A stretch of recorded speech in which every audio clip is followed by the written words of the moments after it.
I'm going to open these drapes. Is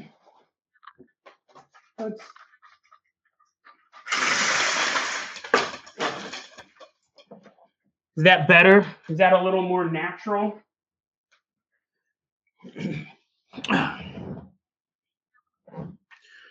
What's up, Rudy Jazz? What's up, Harbinger? Yes, today is the day. Today is the day the alien invasions are supposed to begin.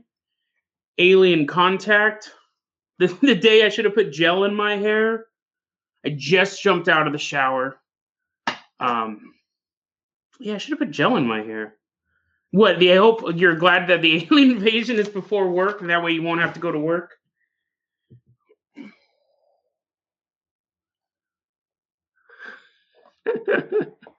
Yeah. I've been, we'll start. I have a plan of what I want to talk about, but before we get started, I'll do a little informal thing. Yeah, I've been on the export, obviously, and a lot of the chatter is people, and this happens every time we have a happening, every single time we have something that's supposed to be going on and it doesn't. You can go to the export or Godlike Productions or anywhere, and you'll see, yeah, we'll be talking about that in a second. We'll see. I mean, this should give you an idea what's going on. I'm holding up this bottle of honey. But you go to the export, you go to Godlock Productions, you go to parts of Reddit, people keep going, when? Like, it hasn't happened yet. Is it going to happen by 3 p.m.? Is it going to happen by 6 p.m.? Is it going? And then July 18th is going to, I already saw on the export yesterday someone say they're not coming yet. I stopped it. I was able to stop the aliens from coming. I was like, guys, come on. This is the problem with predictions. And it was a prediction. This is the weirdest thing about this. I mean, it's a prediction made on Reddit, of all places. And the export hates Reddit. And the only reason it got any play was because it came out. And then we had the government study that was supposed to come out as well, which landed like a drone with no pilot. That's a bad analogy. Don't ever use that one. But yeah, they're moving the goalpost. You were right, Mehdi. They're moving the goalpost to 28th. I've seen them move it farther and farther and farther. Hey, Stuart, I'm doing okay. We'll talk about that in a second. And they didn't pay me anything to hide the aliens' nuclear glue. But yeah, so we're already seeing them moving the goalposts back. We're already seeing them change, which we knew was going to happen. But let's talk about I've had a really weird week. This is going to sound weird. I'm going to kind of touch on some stuff. I'm going to touch on it more in a future episode, but this is kind of an interesting story. I want to share this with you guys. I'm obviously on vacation. This is not my house. This is not my art. This is not my leather couch. I'm hanging out at my mom's. She's doing laundry. So I'm allowed. So I'm doing the live stream now. Hey, Misty. Hey, Linnea. So, as you can see, I have a bottle of honey. This is a amoxicillin, Tylenol, some prescription. On Tuesday, it started on Monday. Hey, Leo. It started on Monday. I got a sore throat. This is going somewhere. This isn't just me complaining. I think this is really interesting. On Monday, I think people recognize these. This is a sore throat. And also, I just feel crappy. But as I'm looking at my bear friend, I got a sore throat on Monday. I got to recalibrate. I got a sore throat on Monday, and it got worse. So by Tuesday, first off, my mom had some strawberry ice cream. I was like, great, I'm going to save this for the live stream. But when I got a sore throat, I was like, oh, I'm eating it.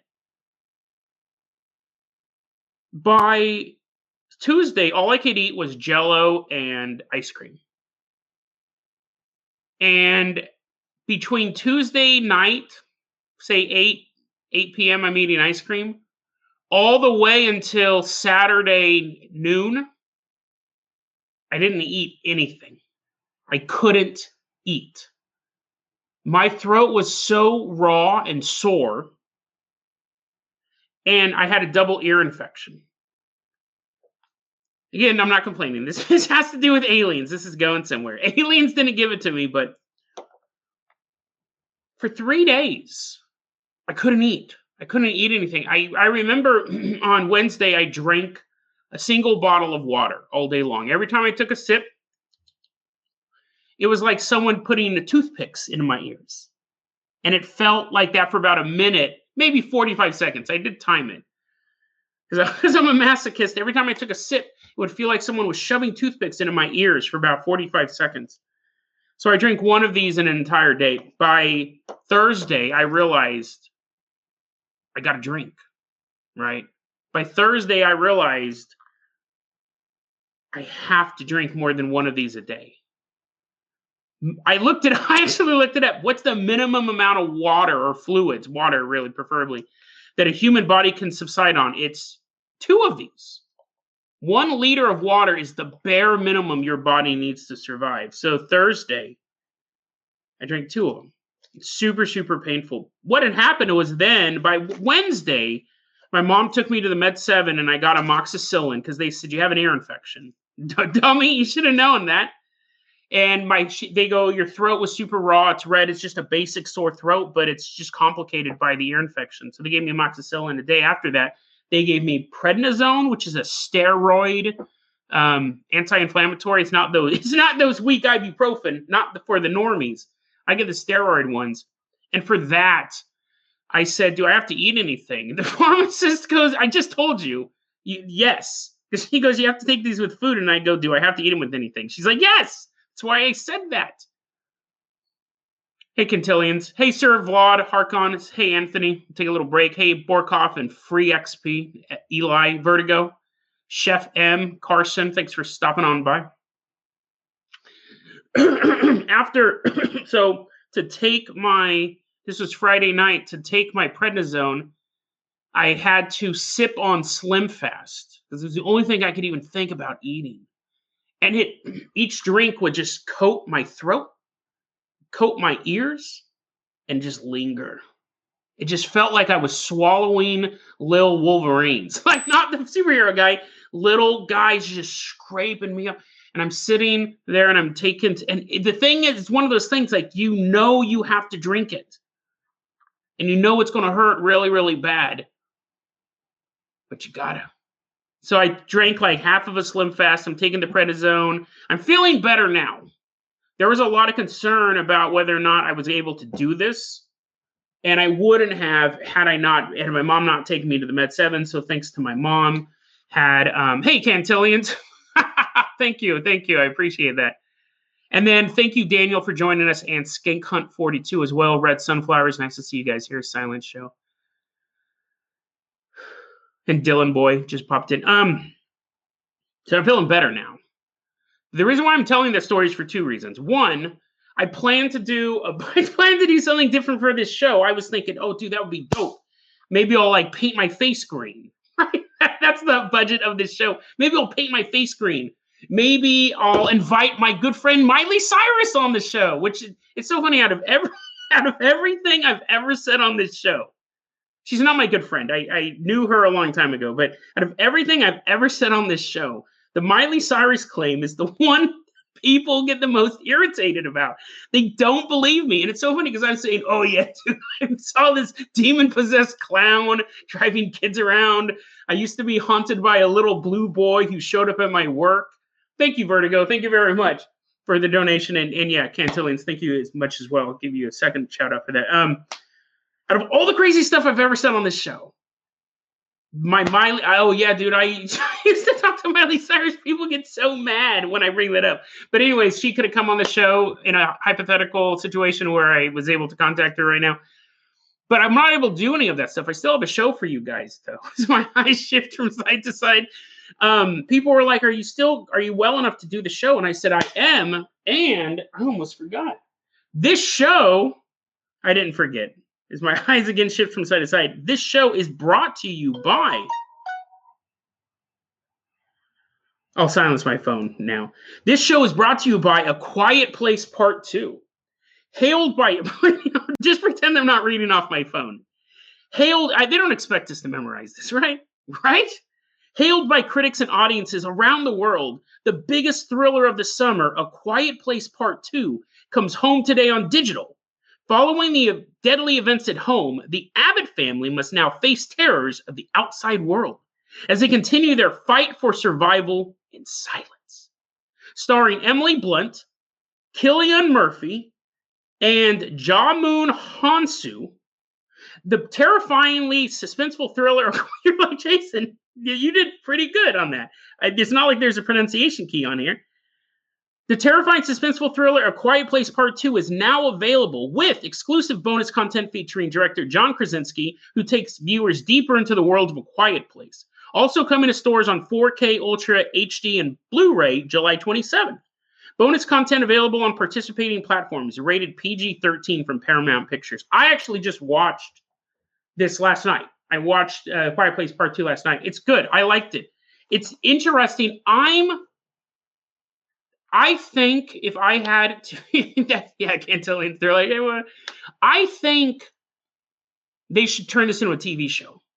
That's my thing. I think that there is a lot of material. If you like the second one, I like both of them, but if you like the second one, if you like the first one, the second one is a continuation, like a minute after the first one, and you watch it and you go, there's so much more story you can tell here. And is it something you're going to wait every 2 years for as they're making movie? Well, I guess it was supposed to be 1 year. The pandemic pushed it back, but I think they could easily turn this into a television series because it's not super special effects intensive. It's just the aliens are the special effects.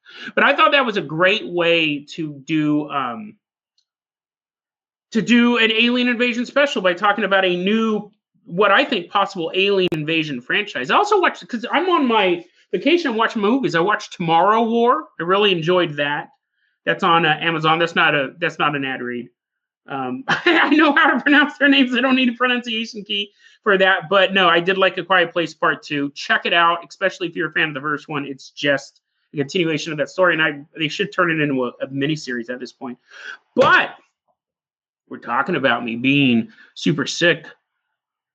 Forgotten Shadows, it's interesting because as you're watching the movie, you have to have, we're talking about Quiet Place Part 2, Forgotten Shadows said there's some rules in the movie that seem to shift and change and stuff like that. That's true. But it's such a weird concept that the aliens are only... I was thinking about it too as I was watching it. If you had an alien, because if you're not familiar with it, this is a movie review show, but I've already started this thread.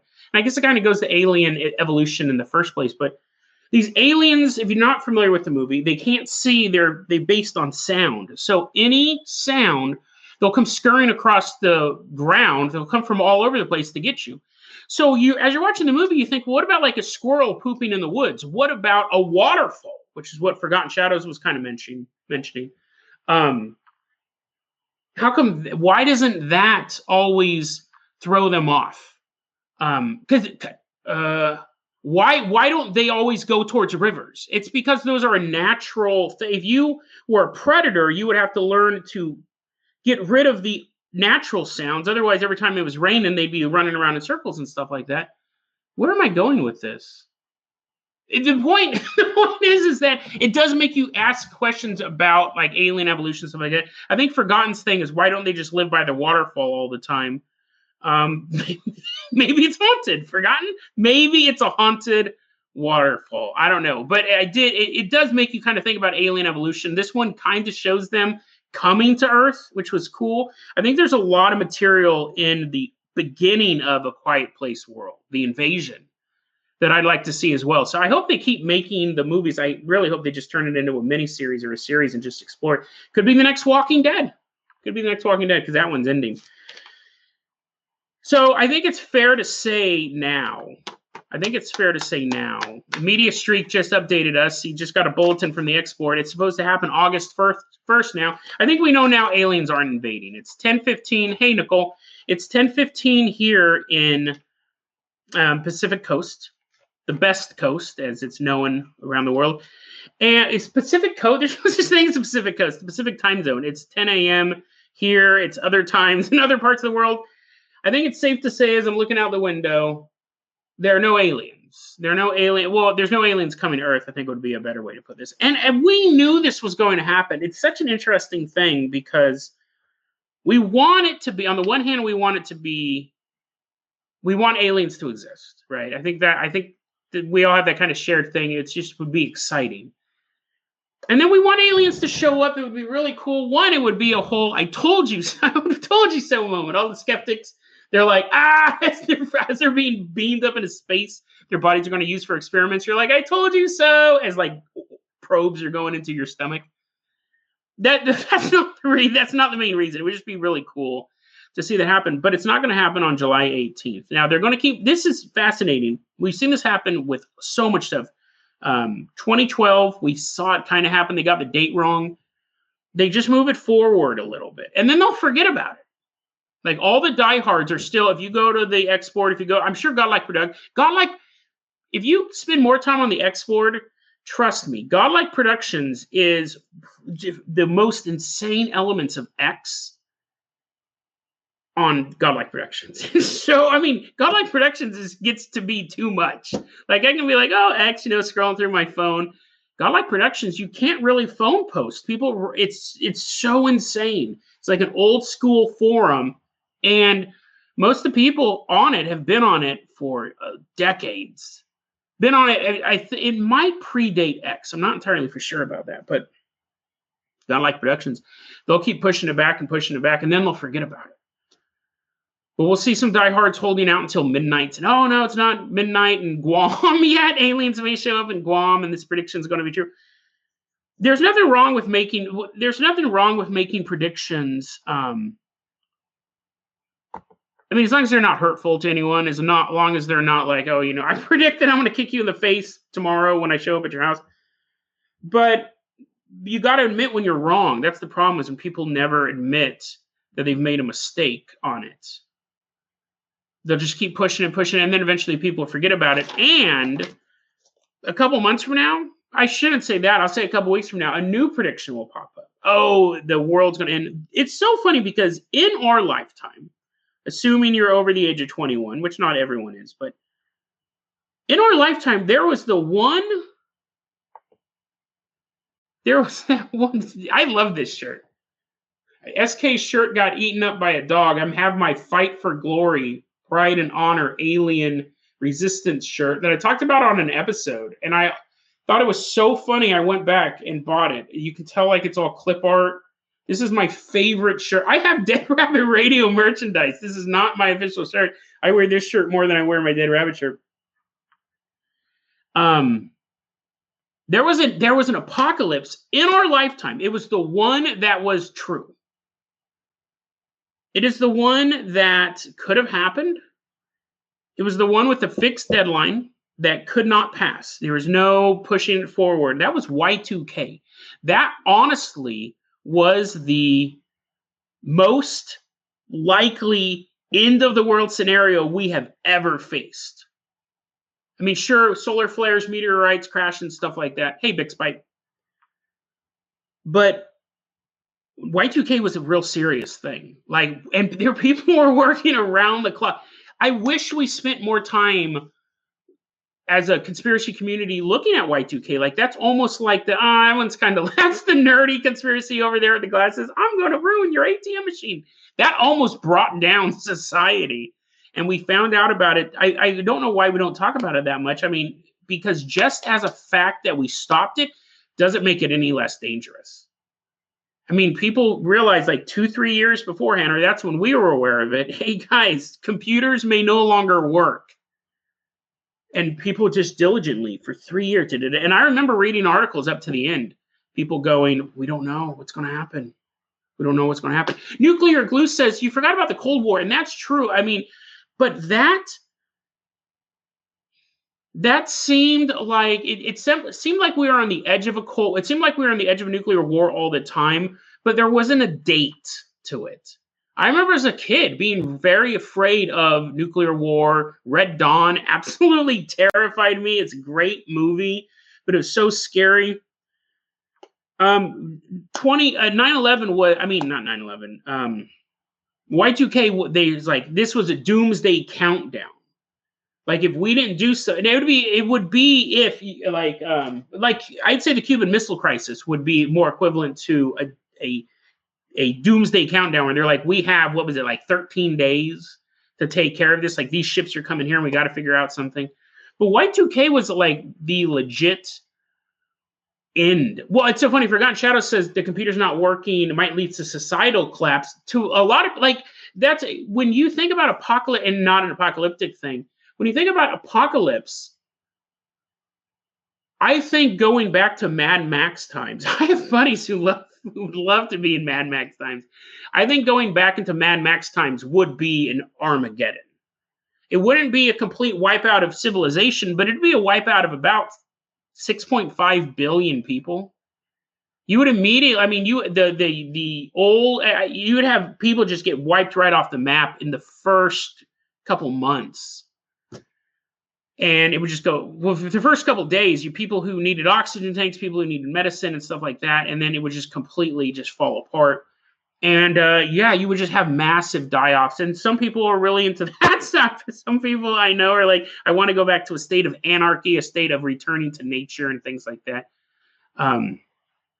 Not me. And this is an interesting question too. Sorry, I was just reading these comments real quick. Yeah, Carson saying that it was Y2K showed us that we were so dependent on computers. And really, we've simply become more dependent on computers at this point. We have decided to kind of double down on that. But I'll say, you know, it's interesting because dude, it is so hot in here. What is it with this? I don't have to go turn on my air conditioner. It's super loud, but going back, so this is interesting, and this is kind of what I think a message we can take away from my horrible illness that I'm getting better from. I'm still pretty sore. I don't know how much I'm going to be able to talk, but I'm going to talk as long as I can. I'm back in Sacramento, and when I was really, I've never done heroin. I don't think I'm going to do heroin, but when I was in so much pain, I couldn't drink. I was in so much pain, I wasn't hungry. My body, I was not hungry for those 3 days when I couldn't eat. It was what, Wednesday to Thursday to Friday, yeah. Tuesday night, I ate, and then Saturday morning. Yesterday, I ate 3 bowls of soup, and I felt like the fattest man in the world. I felt like just this giant who wandered into a village and was eating cows. My body stopped sending hunger signals to my brain. And at no point, like I'd smell something every once in a while, and I'd be like, that smells good. But at no point was I starving for 80 hours of not eating because my body was like, dude, you cannot eat. We're not even going to tempt you. We're not going to put dancing cheeseburgers in your head because you can't eat. Your body won't let you do that. I was that level of sick, and I was sitting there, and I thought, you know, I'm back in Sacramento. I could make a couple phone calls. I could get like heroin. Now, I'm not going to use heroin, obviously, but that was my mind state. You're like, Jason, let's just make a couple phone calls and get some Prednisone, get some steroids. That's what you need. Like, oh, my knee. Oh, where's my heroin? But I was just so in such pain. I needed relief. And I thought, what if, as much pain as I'm in, what if I schedule a heroin deal and I get arrested? You know what I mean? I show up, it's a cop, it's an undercover cop, and I get arrested, and now I'm super sick in jail. And I thought about that. I've had this feeling before. I remember once I had severe diarrhea. This wasn't at the same time. This was years ago. I had severe diarrhea, and I was reading the news on my phone, and I was reading about people getting arrested because I was reading true crime, and I thought, what if the day you get arrested for being a heroin dealer, for trying to sell heroin to Jason, what if that's also the same day you have hardcore diarrhea, right? Wouldn't that be the worst? You're already going to jail, and you have diarrhea. You're already going to jail. You're like, Jason, those don't even compare. One of them, you're in jail for the next 5 to 10 years, and then you just happen to have that diarrhea that day. That's not even a complication. But it's like you can't run from the cops. You run into like bathroom to bathroom. They're like having to wait for you as you're wiping. I'll be out in a second. But I was thinking, as much pain as it would be worse if I was in more pain and in jail. But then I thought,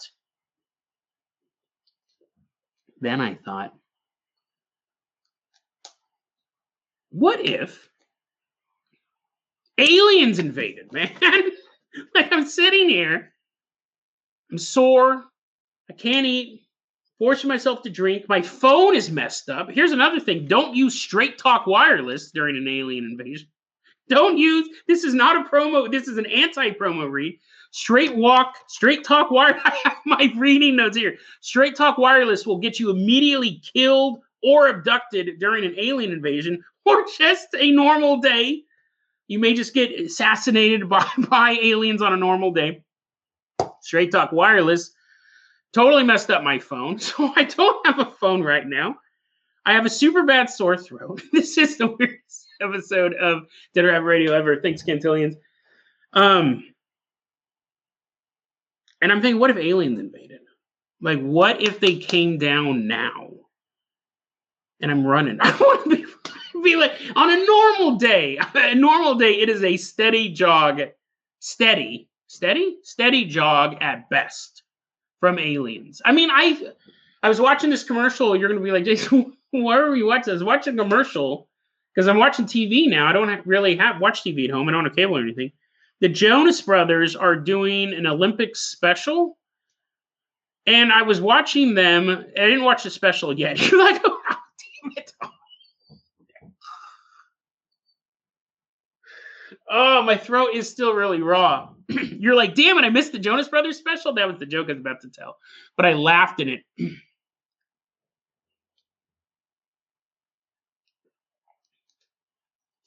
I was watching the Jonas Brothers special.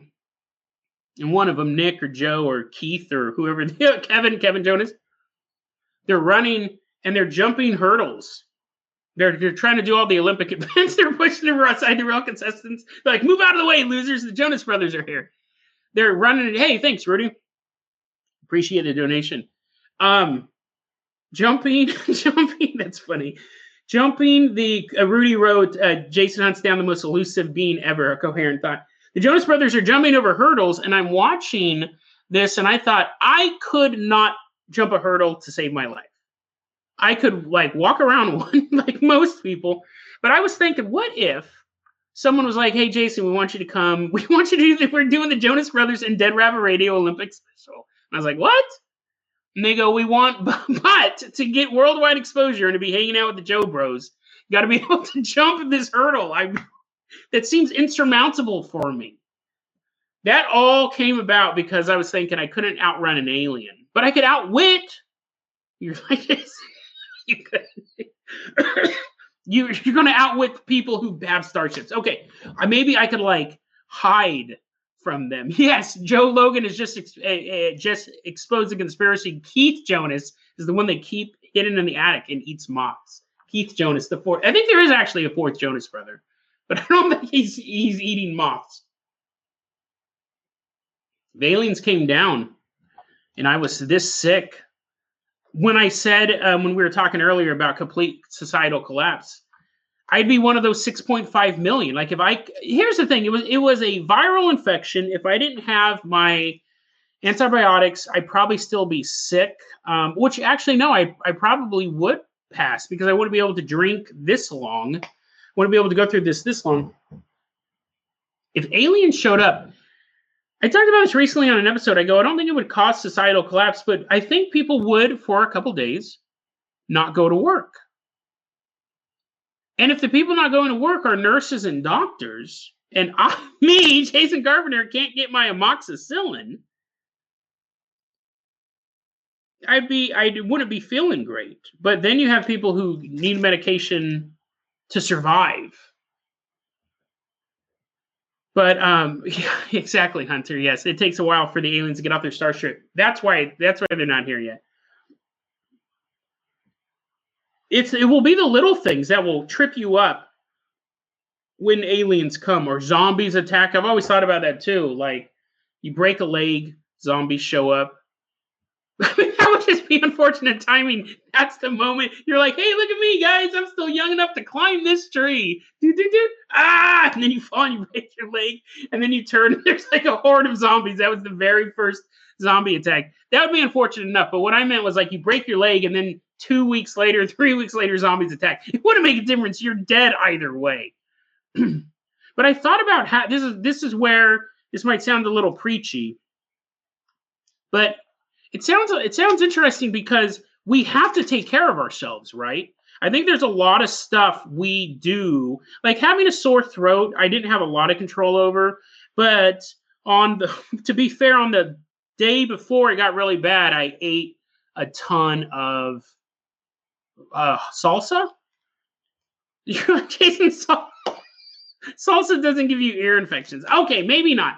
My point is that, or maybe it does. I always thought salsa would cure bacterial infections, because how is bacteria able to be in all that spice? Wouldn't it be like if you threw a human in a hot lava, they melt? I've tried it. I've done it several times. And if you had something that was super spicy, you had something that was, like Jason, just because salsa looks like hot lava does not mean it is hot lava. You had something that was super spicy, and it does like, so I'm trying to think how much further I want to continue this thought line. If you put in like bacteria into it, wouldn't it be, because like capsaicin they say is a anti something, that's against something. You're like, yeah, it's against your ability to be a masochist. That doesn't make sense. That would be something I'd cut out, because even I know that doesn't make sense. I know salsa you can use. They sometimes recommend capsaicin for stuff. I don't know where I'm going with this, but the point is I ate a bunch of salsa, and I didn't give myself an ear infection, but I probably made the situation a little bit worse. Rudy, we're talking about salsa because I'm pretty sure that if you threw bacteria into really, really spicy food, the bacteria would straight up Anakin Skywalker and be like, bleh. They'd be sticking up their little thumb like Terminator 2. They wouldn't, because they wouldn't have gone in willingly. But and they don't have thumbs. But and salsa, but if you threw a human in a hot lava, they melt. Could you throw bacteria into something spicy and it would melt? I don't know. I'm going to say, well, here's a question. If you threw, this is, I guess, I probably should just stop talking. If you took bacteria and threw it into antibacterial soap, would it melt? What happens to the bacteria? Fine, if you get a microscope and get some antibacterial and then scrape off some bacteria somewhere. Hey, James Gorman. But anyways, my point is, they actually had a point, and then I went sideways. If we don't take care of ourselves, then the aliens show up. I mean, that would suck, right? Jason, that was the whole point of your salsa thing. You already said that. But, like, I know it's funny because I've thought about that, especially with my weight and my fitness level. Like, yeah, sure, I'm not as strong or as fast as a Jonas brother, but I still need to be able to outmaneuver zombies. If they're super fast zombies and stuff like that, then you're boned anyway. Then you have to be Jonas Brothers, and there's only 4 survivors at that point. But like slow zombies, like let's say, because I always, it's so funny. I think about it. Just a couple of years ago, I was 350 pounds, and zombies would have told. In my mind, I would have been, oh yeah, dude, I would just be like knocking zombies with my hand. They just bite your hand each time you punch them. I'd be swinging a bat and beating the zombies up and stuff like that. But at not 700 pounds, at 350 pounds, I could probably do this a couple times, but then they're like, hurry up, get on the boat. And I look, and the boat is super far away. I'm like, never mind. So yeah, we have to take care of ourselves. Alien invasions, UFO invasions, or not, just take care of ourselves. So that's kind of my message to you.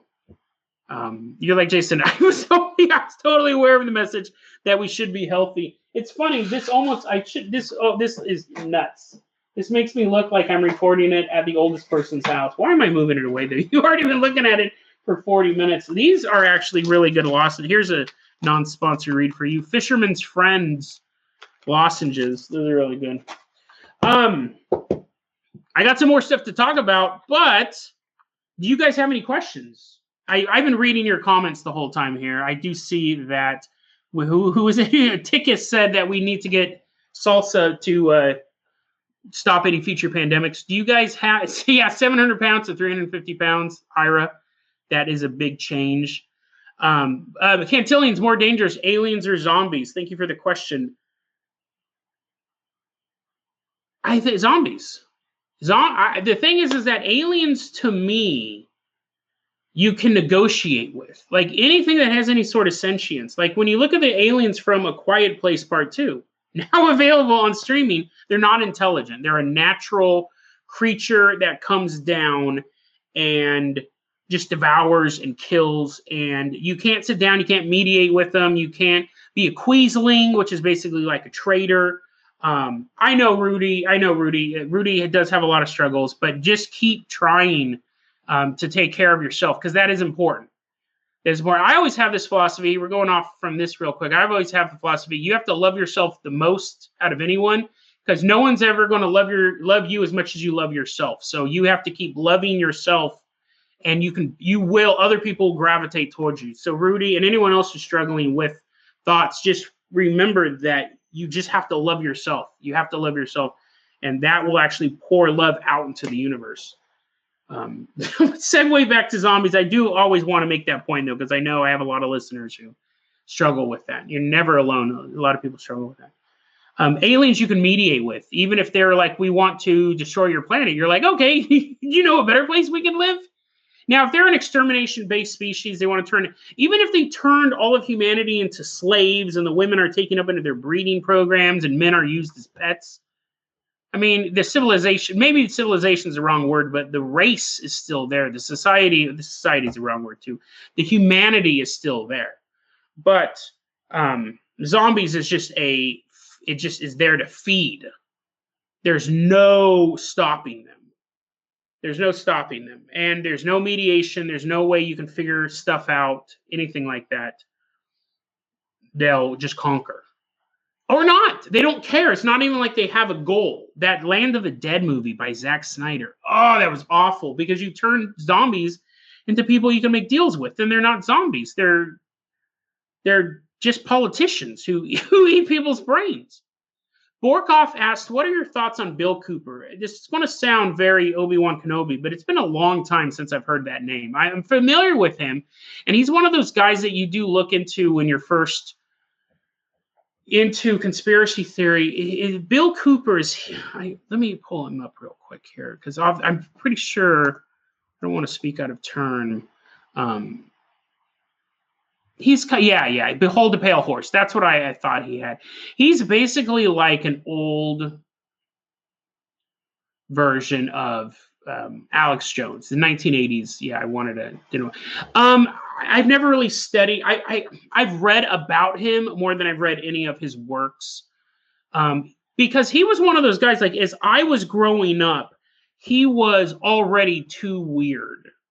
Because I'm growing up. I was born in 1976. Hey, GT Epsilon, how are you doing? I was born in 1976. He's real prolific in the 70s and the 80s. Everyone knew the book Behold the Pale Horse. It's a conspiracy theory into the world type book, if I remember correctly. And you'd come across it in your studies, but to me it seemed like I didn't read a bunch of 1970s UFO stuff.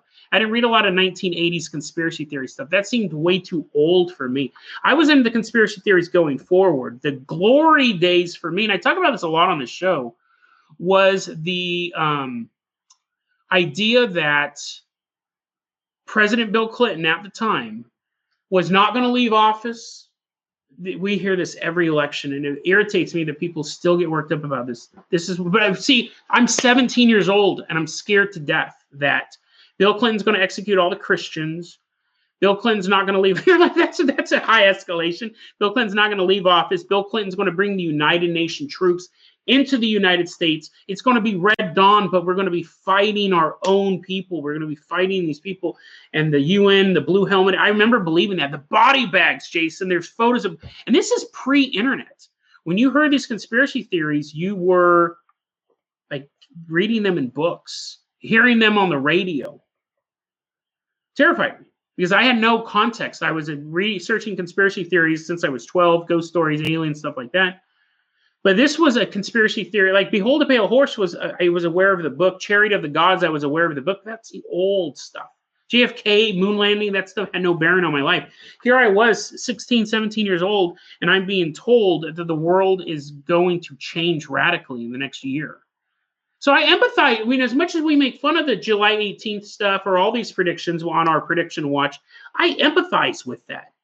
Real raw news, well, they just make stuff up. But the people who listen to that, I know that fear. I felt that fear. I honestly thought that Bill Clinton was going to be the last president of the United States. And then George Bush gets elected. And I remember towards the end of his presidency, people go, he's not going to leave. He's going to keep. And I remember thinking, this is interesting. This is really, really interesting.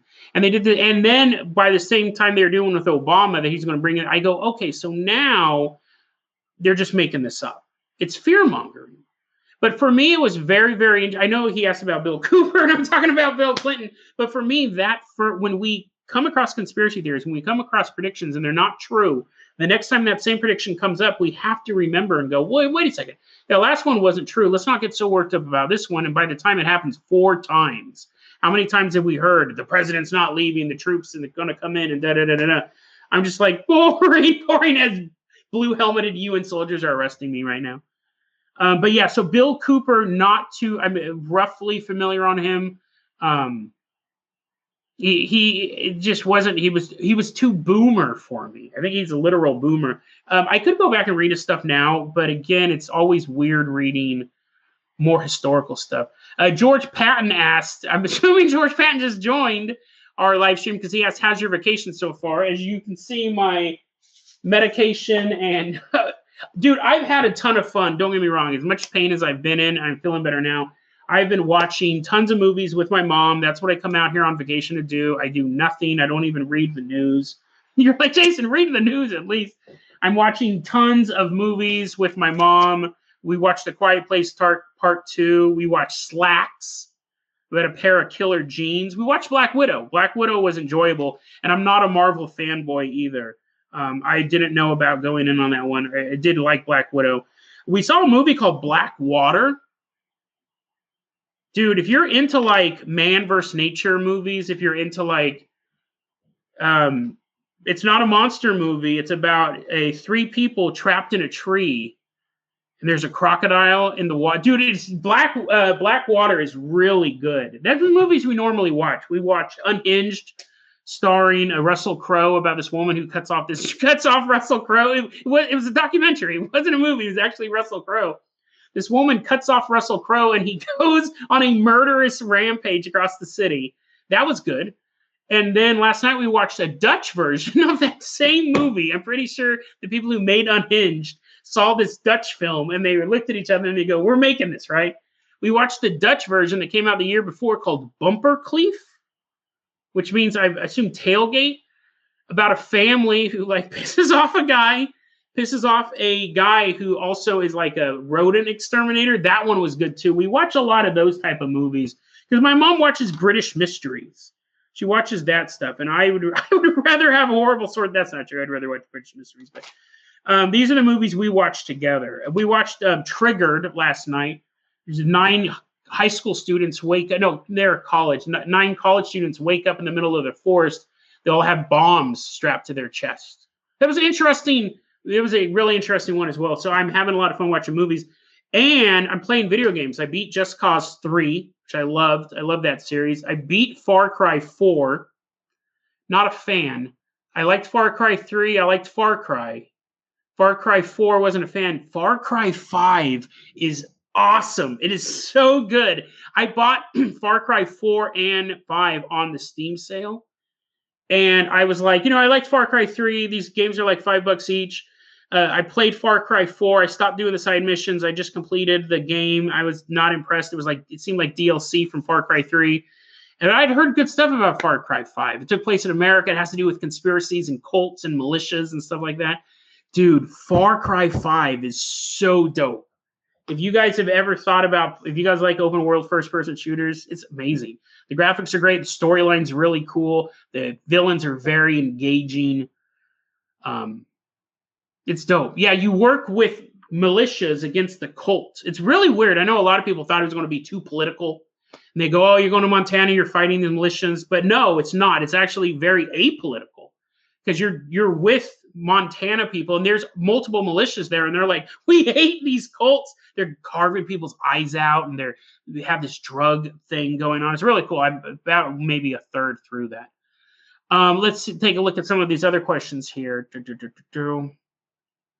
I'm not familiar what the wing makers are. Castro T says I should look into that. Let's see here. Yeah, and red sunflowers. Yeah, health is important to talk about, and I'm glad that your surgery went well here. Red Pikmin, what if aliens discover Earth and decide to make human pets? I think that's, that would be preferable to being exterminated, or would it? See, that's an interesting question. I'm always of that mindset that if say an invading force, even an earthbound invading force, took over the world, or took over the country, whatever country you're in, is it better to fight to the last dying person, or is it better to say, you know what, we're not gonna? That's a very, very interesting question. Just Red Pikmin Mind Minute is a joke, but everything has a time scale, right? Even the most corrupt government in the world, even the most powerful organization in the world, has a time scale on it. And let's say that you are a group of 1 million people. You're a religious group of 1 million people, and you're being persecuted by this, and it seems like the entire government's after you. Do you say, well, you know what, we're going to fight until there's none of us left, and our religion will be just dusted, much like the Tatarian Empire, just like Russia did to the Tatarian Empire? Or do we just outlast them? Do we just go into society, we teach our teachings in secret? And do we go in 200, no government's going to last 1,000 years. They say they're going to have this glorious 10,000 year reign. It's not going to happen. Do we fight to the last man, or do we simply go into the shadows and pop up 200 years from now? Now, one of those you may go, no, you should fight to the last man. That's cowardly. But I think there's pros and cons to both, because one, that last man could be John Rambo, right? They're like, oh man, we should have put him in first. But on the other hand, and we know, we can look at history and see the cultures that were the ones that we remember that were completely wiped out. We go, well, we don't know who built this building, but it wasn't the Assyrians. This was a society that predated Assyria that must have gotten wiped out at some point. Or we can look at Assyria. Are Assyrians still around? Said there's an Assyrian listening to my podcast. He's like, you jerk. We can look at societies that we do, the Phoenicians or whatever, and we go, well, they're not around anymore. They've been taken over by these other countries, but at least they left their mark. Do you assimilate in and hope that you can outlast it? Because you probably can, if you can keep the beliefs or the ethnic line or whatever it is that they're trying to wipe out. Or in our case, humans being taken up as pets. Do you fight until the last person is dead and there are no pets left? Or do you say, you know what, fine, I'll poop in a litter box and I'll eat all day and I'll sleep in the sun, knowing that in 1,000 years, humans will once again reign supreme? I would take the pet option. One, because pooping in a box and laying in the sun sounds great. And then two, I don't want humanity to disappear. I am the #1 most pro-human human. I love humanity. I love everything. That's a lot of reasons why I kind of poop all over I poop on it like an alien pet on the ancient aliens theory. One, because there's really not a lot of evidence to back up. It's an observational conspiracy theory. But two, humans are so advanced. The stuff we can do is so amazing that I don't like to give aliens credit for what we can do. Rudy Chaz, yes.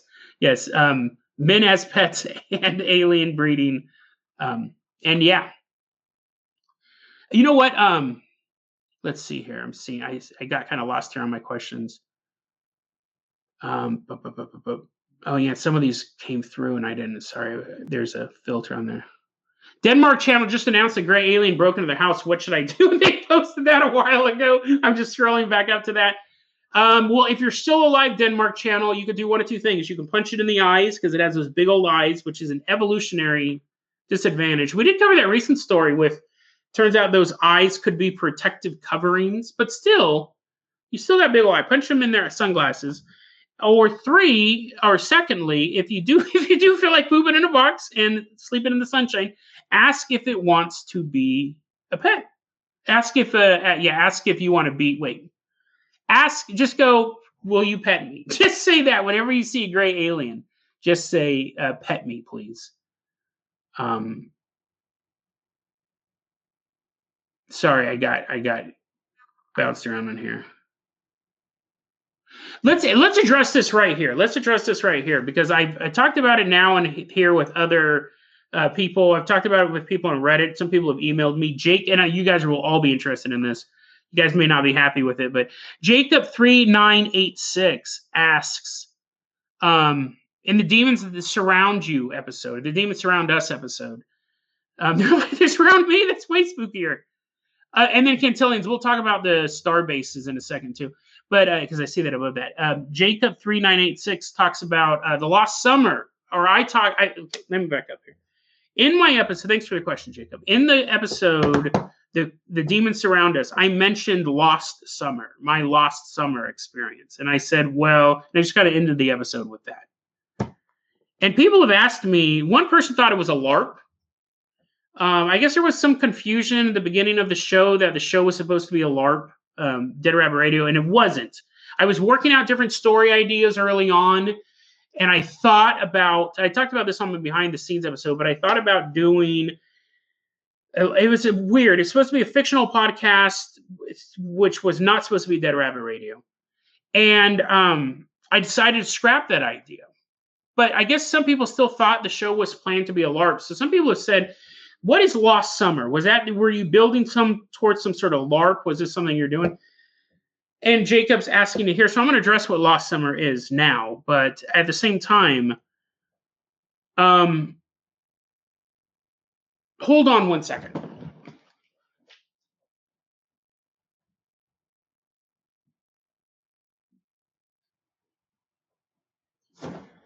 Okay, sorry about that. So anyways, Lost Summer. But Jason, you're not going to tell us what you just did? No, I'm not. Lost Summer. Lost Summer is a really weird story, but it's not one that I'm ready to share. It was a whole culmination of personal events and just absolutely bizarre paranormal events, and it involved other people. Now, I've told stories that involved other people before as well. But this one, like the people I'll tell, me and Josh Mormeyer and Jason Campbell and Steve Danewood and all this stuff. We're out hunting Mauricio, we're out hunting ghosts and stuff like that. Very lighthearted stories with me and my friends. Me and Jackie were fighting shadow people. But Lost Summer involves just a lot of really heavy stuff, a lot of really heavy topics. And people that I don't even know if they're still around. So I'm not ready to tell that story. It's not a LARP. It's what, because that's the thing. Like, I have stories, and some of the stories I'll just never tell, right? Because they involve other people, and the other people wouldn't want the stories to be told. And I totally respect that. And then I have stories that are just, not too crazy, but it's just Lost Summer it kind of fits into this Venn diagram of super paranormal, very, very interesting, a pretty dark material, and then just I'm just not ready to talk about it, and I may never be ready to talk about it. I remember when I recorded that episode, and when I had made that statement, I thought afterwards, thought about editing it out. Because I thought I'm never going to tell the story of Lost Summer. It was basically a summer where it was like high level paranormal stuff. And you're like, Jason, what does like, even that's confusing. It was.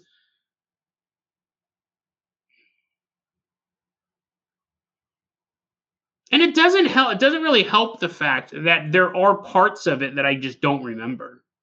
And that's why I refer to it as Lost Summer. I remember coming out of it and something magnificent had happened.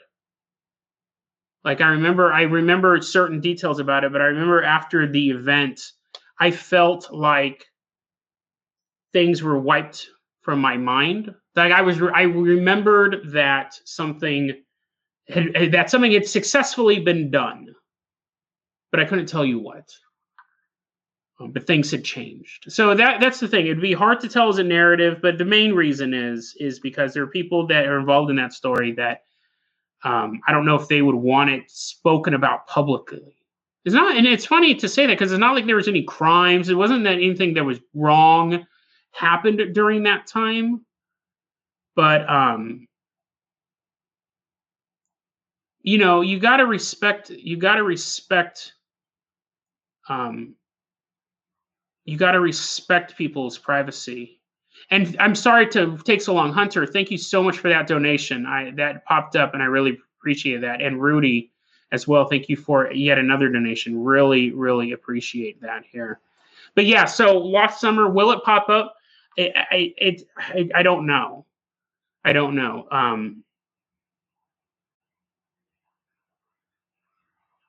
mean, it had a. I guess it had a happy ending, right? At least for me. But again, it's such a weird story. It's such a weird story. And it's not like you wouldn't believe it. It's just I don't know. Yeah, but no, it's funny. I'm glad that actually Jacob asked that question because I should have addressed that before now as well. Going back here through these here, it's again I lost my place. People are recommending Blood Dragon. I was going to play that for a while. I think the brightness would just get too much for me. Carson Wright asked the very, very interesting question: why don't aliens just get genetic material and clone their own humans to use as pets? What if they already are? Isn't that okay? But no, you didn't let me finish. What if they are, and wouldn't that mean that there is a alternate you up in space, sleeping in the sunlight all day long, sleeping in the sunlight of 80 stars? That's a lot. That planet would be hot lava. Sleeping in the sunlight of Tatooine's dual stars and sleeping in a quantum box where you poop in it all at the same time. There's poop in every corner of the box and yet no poop as well. Would you be jealous of your clone? Nuclear Glue uses the greatest tagline ever, Earth First. Thank you for that. Yeah, you're mistaken says, think about what humans did with dogs over the millennial. I always thought it was interesting. He asks, is a dog happier than a wolf? I would say yes. Because they get petted all the time. Wolves don't get petted. I always thought it's interesting. I don't want to start a big science thing because you guys know that my evolutionary theories are just weird. But if all humans disappear today for whatever, we're all taken up into space for aliens, and for whatever reason, people came down or a new society raised, or let's say all of our records were destroyed, whatever. There's a societal reset. And we eventually get back to this level of technology. Scientists of this new world would look at dogs and they'd be like, all of these dogs evolved naturally. This bulldog, we still call it that because we have the names of all the dogs. This bulldog must have lived in a world of small tunnels. And they went nom, nom, nom, nom, nom, nom, through the ground. And this Great Dane, I don't know what a Great Dane looks like. This Beethoven dog, this big old slobbery mess, he must have evolved in Europe and played fantastic melodies, going blah, throwing goo all over the audience.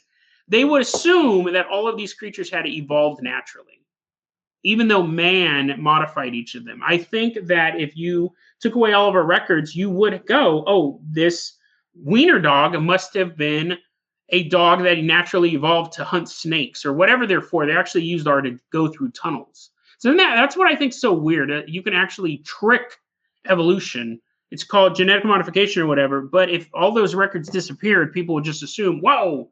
So was there a long time ago? I always go back to the frog that jumps off the cliff. Was there a long time ago some guy bred a frog to jump off a cliff and then he died, and now we think the reason why I remember watching this documentary, this Oprah documentary. It wasn't a documentary. It wasn't a documentary on Oprah. They're like, Oprah was born in Chicago, Illinois, and she loved frogs, and they show her in the Amazon. Oprah produced this documentary. She narrated this documentary about evolution. And they said there was this frog. I talked about this a long time on the show. There was this frog that evolved that as predators are, it's like on this waterfall, as predators like birds or snakes are coming towards it, it evolved to turn itself into a little tiny hard ball, and it would jump off the waterfall and it would bounce down the waterfall, and then it would be alive safely away from its predators at the bottom of the waterfall. And they said this is how evolution works. Over the course of millions of years, it didn't learn, but it basically evolved a stronger body and evolved the ability to jump on this. And I'm watching this and I go, okay, but fine. Why didn't the snake evolve to be fast enough to catch it? Why didn't snakes evolve, or any life form evolve, to go, wait a second, why don't I just hang out at the bottom of the waterfall? Because I know it's not going to get caught up there. Every day it's just a tons of frogs falling right into my mouth. Why didn't birds evolve to see, oh, I know that frog's going to jump, so I'm going to intercept it in the air? The thing that doesn't make sense to me about evolution, I'm not saying evolution isn't true, but we can always look at a singular species evolution. We can go, this creature did this, but how come we can't look at like a square mile of Amazon forest? It would be this perpetual arms race. Everything should be evolving very quickly, because if something out evolved its food source, that creature's dead. And then this creature is now the dominant food source, or the dominant predator, or whatever. So how come you had the frog evolve that, but nothing else evolved to be quick enough to catch the frog, to be smart enough to catch the frog, to be at the bottom of the river where all the frogs are constantly falling? I have my questions. I'm fascinated by evolution. I don't write it off, but I do think there's some other stuff going on. And my dog analogy, that involves a bunch of hypotheticals I always like to look at. Gerardo Campos says if they're a pet, maybe they'll offer me strawberry ice cream leftovers. When I had that bad sore throat, I had some strawberry ice cream. It was some of the most delicious food I'd ever had. Platinum Mad, you can catch on anytime. Platinum Mad saying, I wish they could watch it. We'll be adding this to the podcast. WQ and Gerardo Campos is letting us know that aliens are out the door. Again, they're sending this to me minutes ago. I'm slowly going through these. Hey, Jonathan. So I'm trying to catch up here. William Bertles. Let's see here. Yeah, so it's so funny. Has anyone gone on to when Big Boss and Jason comes back? It'll be a reptilian clone. That's awesome. Yes, I am the real Jason. I had to just go take care of something real quick. Starbases, Cantillions. So I'm so glad you posted that back down there. Starbases. If you guys aren't familiar with it, I think we talked about it really early on. I didn't use the term starbase. And starbase, you're like, oh, cool, dude. Like spaceships floating around and like aliens. What? No. I mean, it's no, you can't tell. He's like, dang it, Jason. Don't make fun of it. I'm asking you for it. Starbases, when you think of someone says starbases, you're thinking of like Deep Space Nine. Best sci-fi show on television ever. But starbases are actually star forts, I guess would be the term that's normally used. So it doesn't make nerds go, woo, I can't wait to hear about this. Star forts, they found these fortifications all over the planet. They're ancient earthworks with clay. They're not like stone. I mean, there are stone, but they're not like metal forts, if I remember correctly. They're pretty old. And they're in the shape of a star, and not like a pentagram type star, but like they have these little points, almost like a sun. Like a little kid draws the sun with all the little lines around it.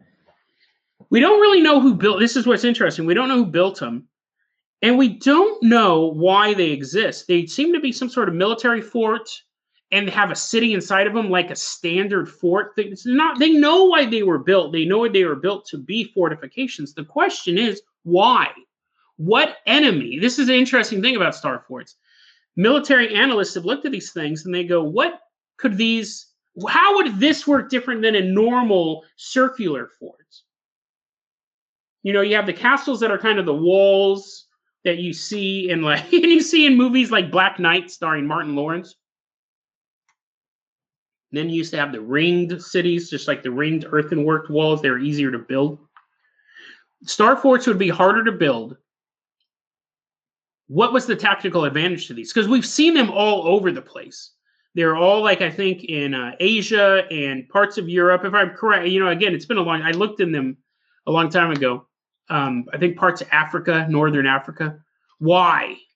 Why do we have these? I think I talked about it when I talked about Ranny Caught Fort, which is an early episode of Dead Rabbit Radio, of a mysterious fort in India. They just don't know who built it. It's super ancient. But star forts are interesting because you do have that lost civilization aspect. And then you think, like, why this fortification? It takes more material to make. Is it more, would it repel a siege more? Would it stop us? Was there an enemy that used a certain tactic that could easily destroy a circular city, could easily destroy a squared off city, a rectangle city, but the star design kept them at bay? And what's interesting is that's possible. There probably was some sort of raiding party that attacked these forts, and someone at the time, it was an arms race, just like the evolution thing. You had this force, this predator moving through these areas, just overwhelming these spaces, overwhelming these cities all over Eurasia, all over Northern Africa. And people said, well, what if we design our forts like this? But history destroyed both civilizations. History destroyed not only the predator, but the people who built the star forts. So we don't have any record of either of them. The predators may have been a nomadic force, so they would leave nothing behind. The people who built the star forts have these massive earthenwork buildings that we can go, somebody built these, but both civilizations are gone. And there could have been multiple civilizations that have the star forts, but whatever it is, they're all gone. So that's what's interesting about the star forts. The star forts themselves are interesting, but then when you start to break it down like that, and imagine having warring civilizations pouring across the land masses for hundreds of years, not a record of them. We don't even know that they existed. If these forts just faded, there may have been more of these forts in other parts of the world that just faded away. I mean, it's just, human history is very, very fascinating.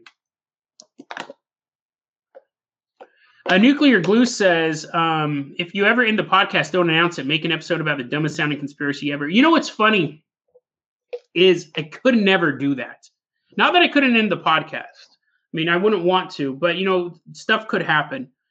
But it's so funny. It's so funny, Nuclear. Every so often, I think we were in the earlier run of the show, and I've never done it. But I thought, wouldn't it be funny if I faked getting abducted by alien?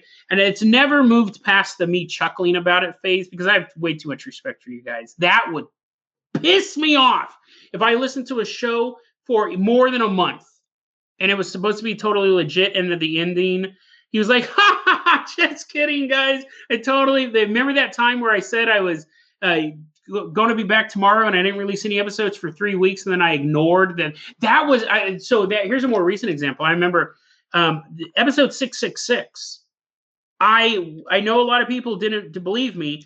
I 100% was not going to do anything special for episode 666 at all. This show is so hard to produce as is. Any sort of special episode is more stressful, especially because a lot of times I record episodes and I don't know what number they are because I'm recording them so quickly. And people kept going, hey, dude, episode 666 is coming up. What are you doing? And every time I go, don't be prepared for anything. I'm not doing anything. Oh, dude, episode 666, bro, what's up? And I was like, dude, I'm not doing anything. This went on and on and on and on. And then on the Patreon Discord server, it got even, people were still, I was like, oh, no. So behind the scenes, I was talking to Sabine, and I was like, dude, they really want something, episode 666. I go, it's hard to come up with stuff. And I go, what new stuff can I say about demons? We talk about them all the time. So here's a cool behind the scenes thing. I thought, okay, here's my options. And I remember I was kind of playing these in my head. I go, one, I could do the most disturbing episode possible, because I have all these stories that are super disturbing. And then I immediately scratched it when I go, no, I don't like doing stuff like that. I just don't. Like, you kind of got to spread them out. You kind of got to sprinkle your disturbingness. But I go, what? And then I thought, no, because that's like celebrating the devil. Screw that, dude. So then I thought, what if I did an episode? What if 666 was all heartwarming stories? And I go, that's kind of lame.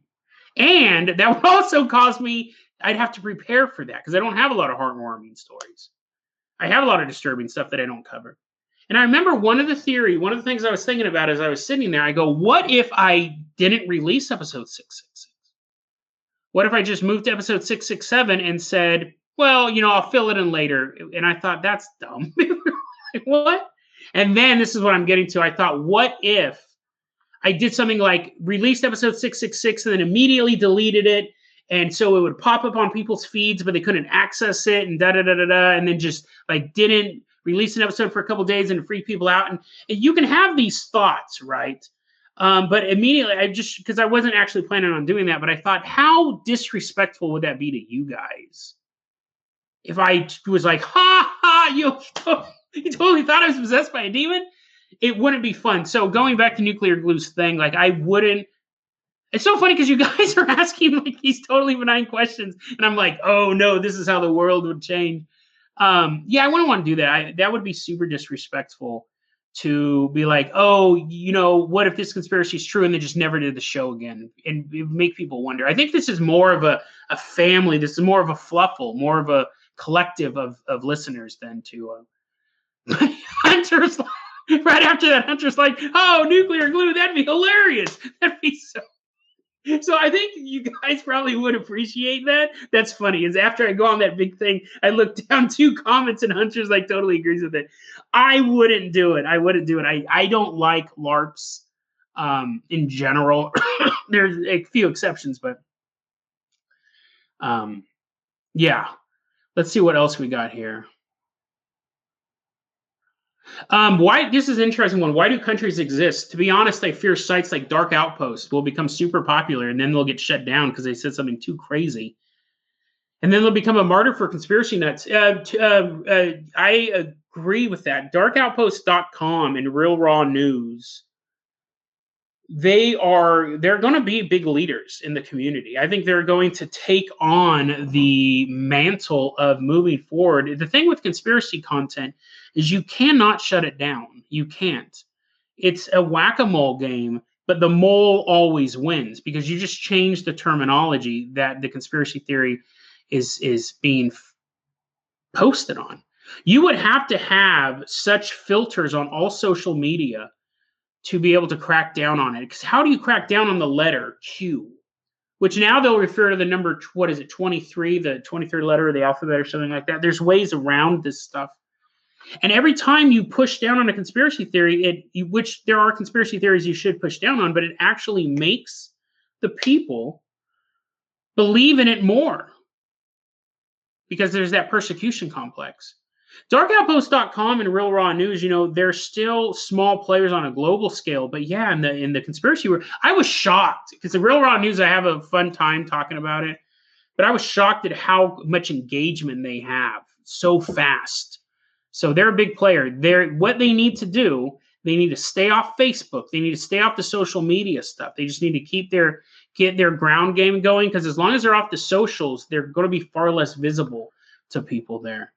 Yeah, I am catching up to chat finally. I'll go back and read a lot of these, but yeah, unfortunately, I got missed here.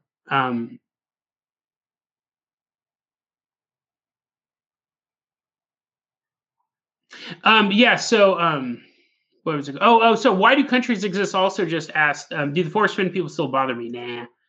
To be fair, every so often I'll get a mean YouTube comment from that. Some guy posted the other day, oh, this video didn't age well. I was like, yeah, but you're watching it. You're watching it 3 years later.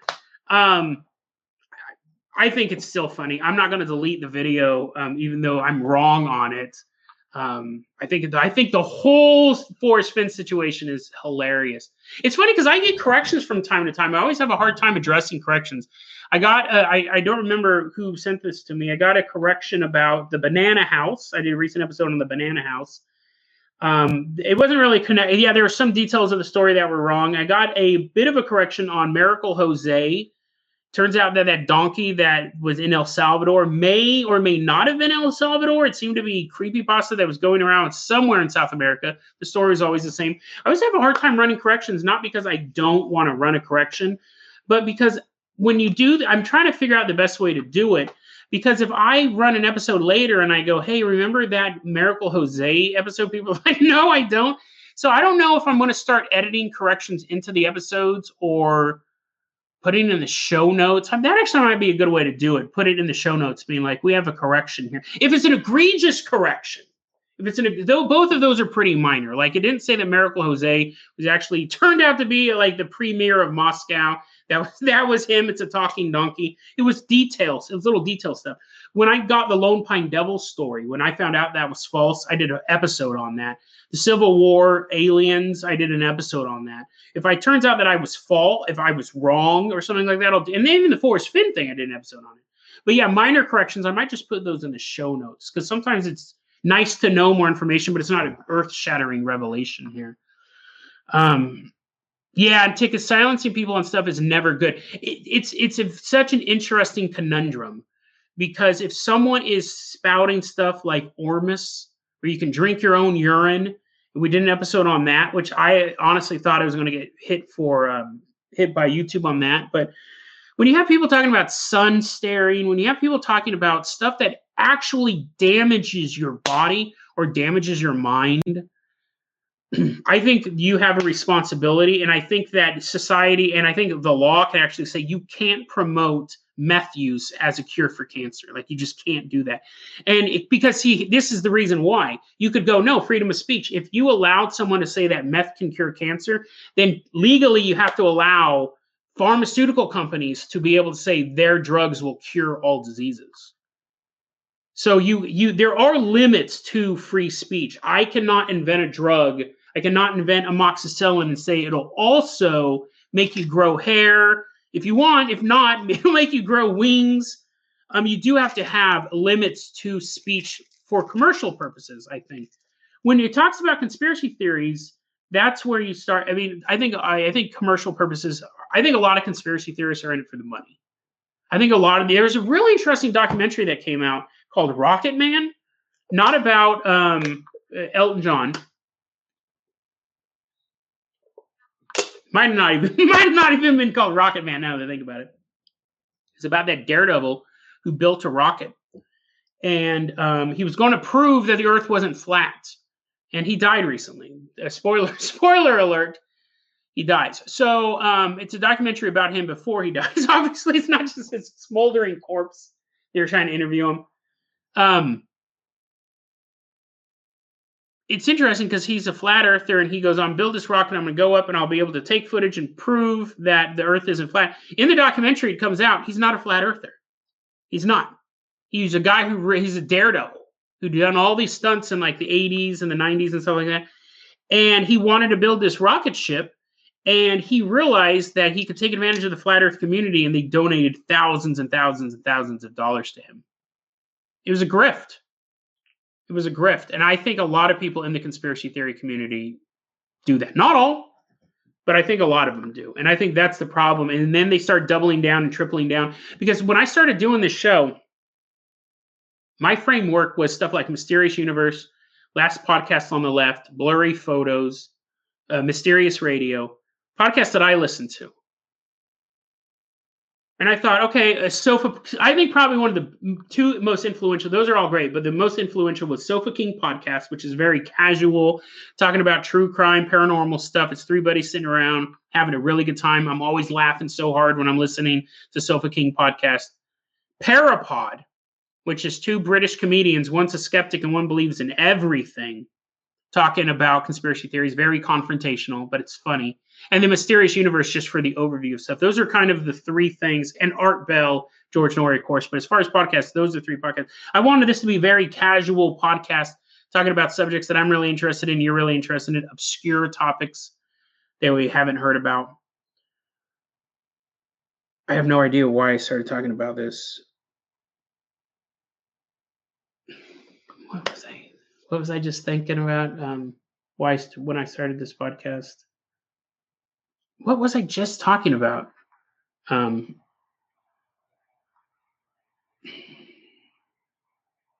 was talking about silencing people. Damn it. Does anyone remember where I was going? You're like, Jason, no, we're not telepaths. What was I?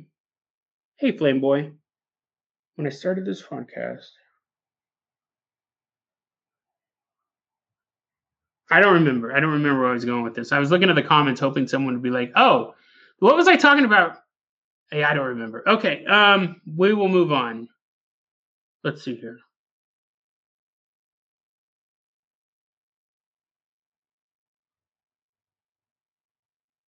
Oh, Mario. Actually, I was reading Mario's comment. It's kind of where I was going with it.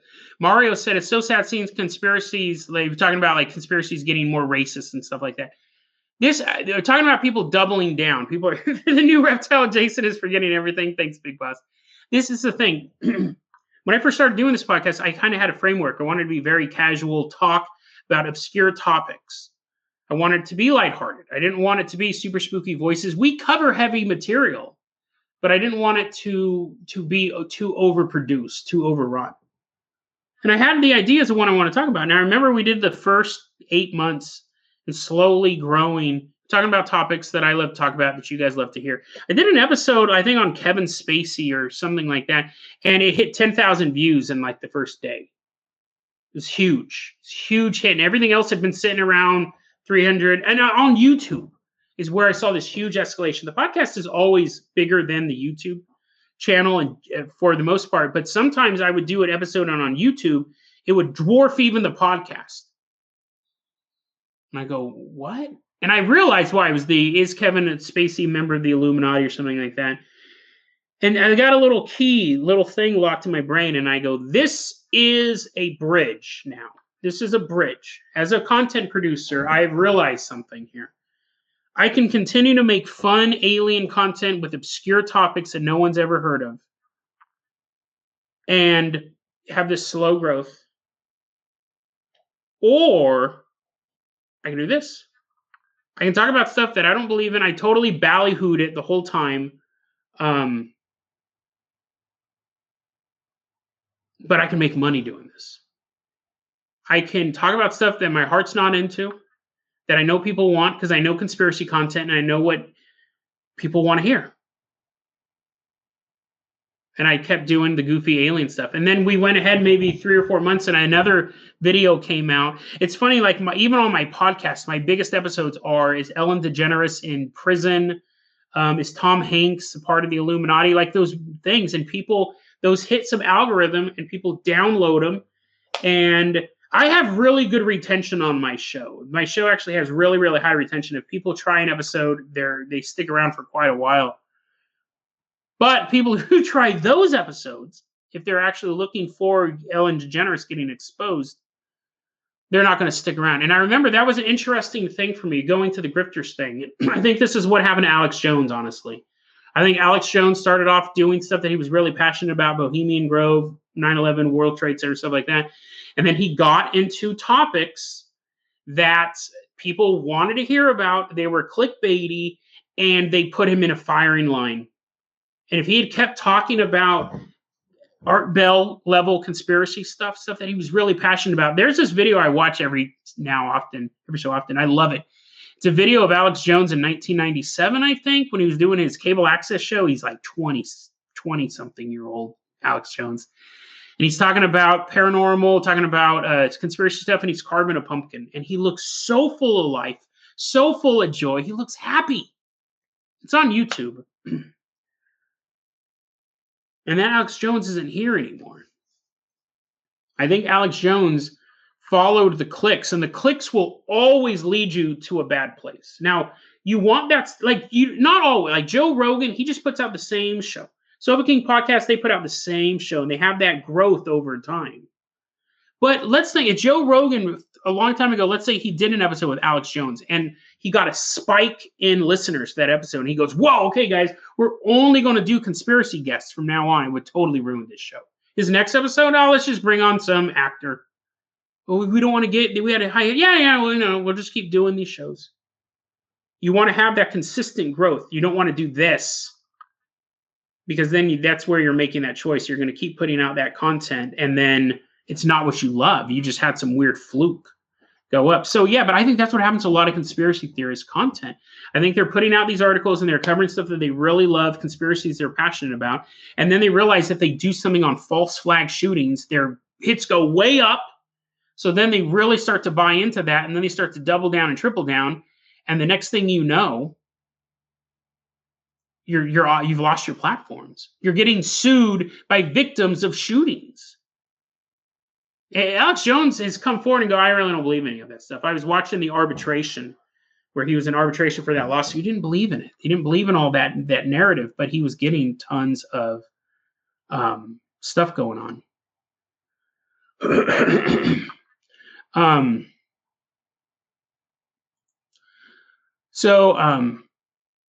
Hold on a second here. But this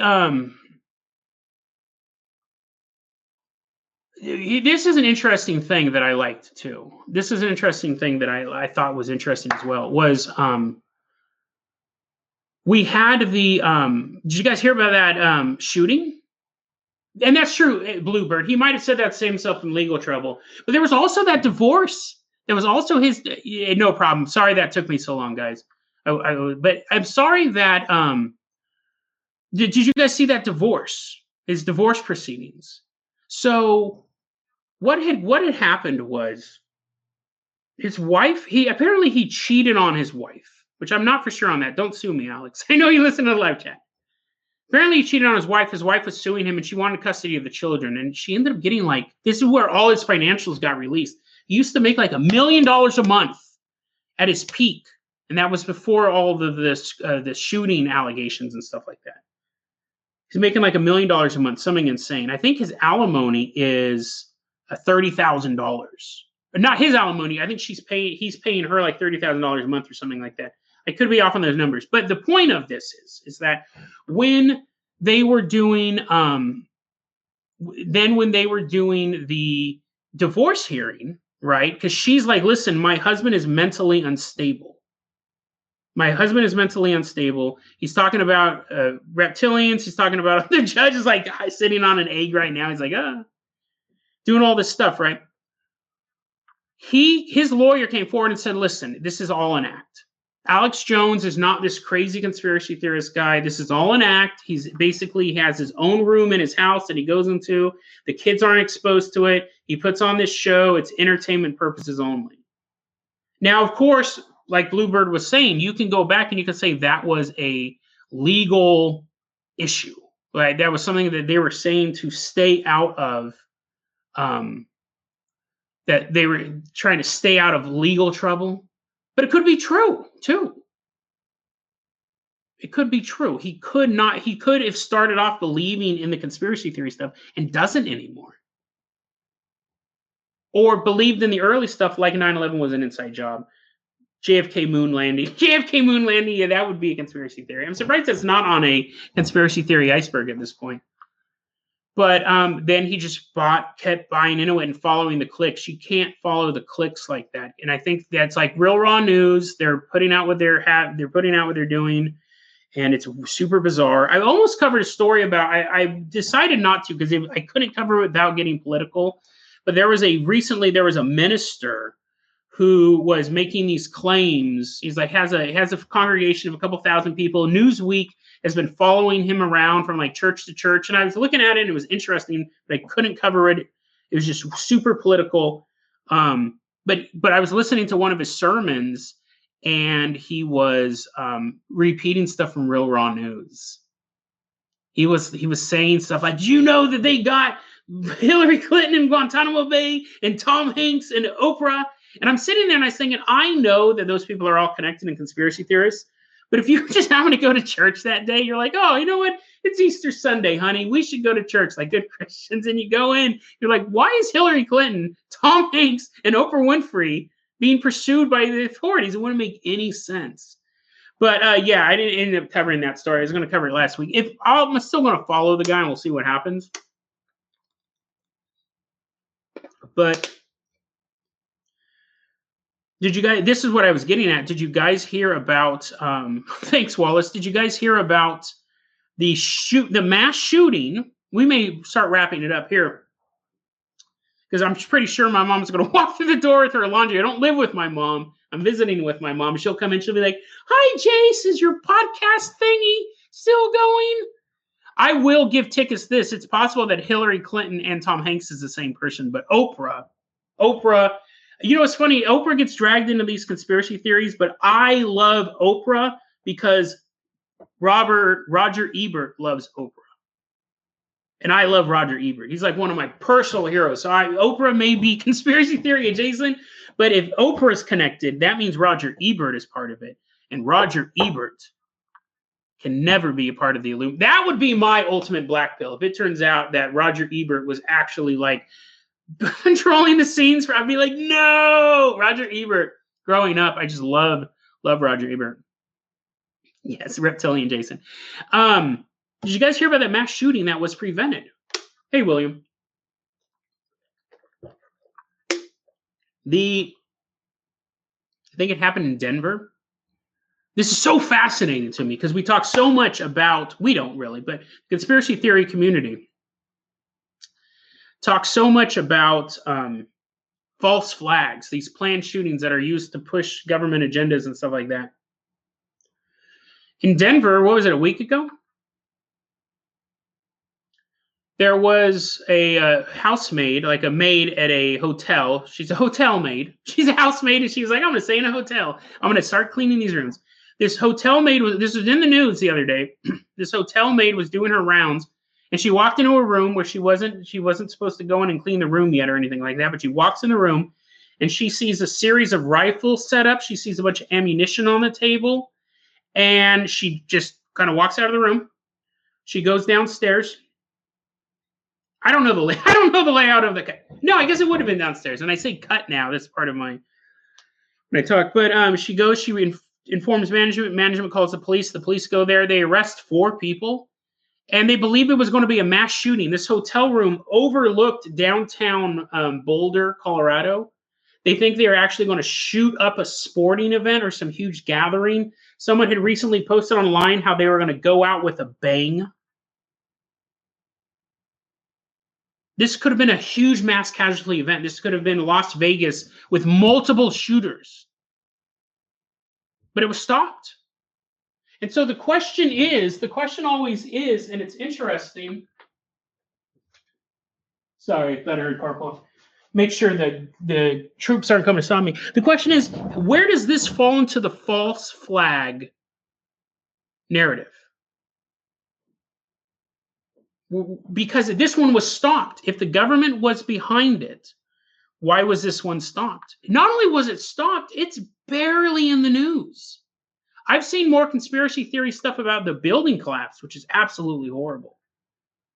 They're checking on my eggs. Oh, dude, you like my I don't know what type of shorts these are. These type of stories are just as important to the false flag narrative as they are to the ones that are successful.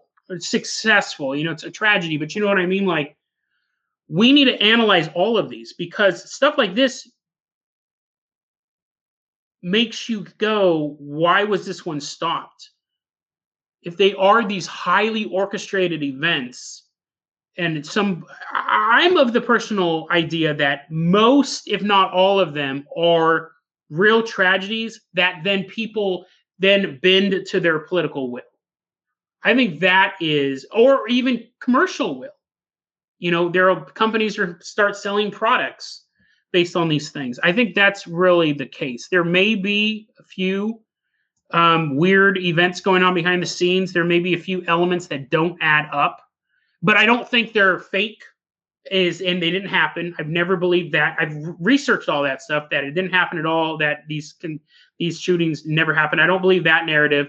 And I don't believe that they're all run by government operatives, because we see so many that fail. We see so many of the guy going into the mall and pulling the gun out and getting tackled by a security guard. That happens more often than not. It just doesn't make the news. So, yeah, some of them may have been Bluebird, but I don't think all of them, because they don't all go through.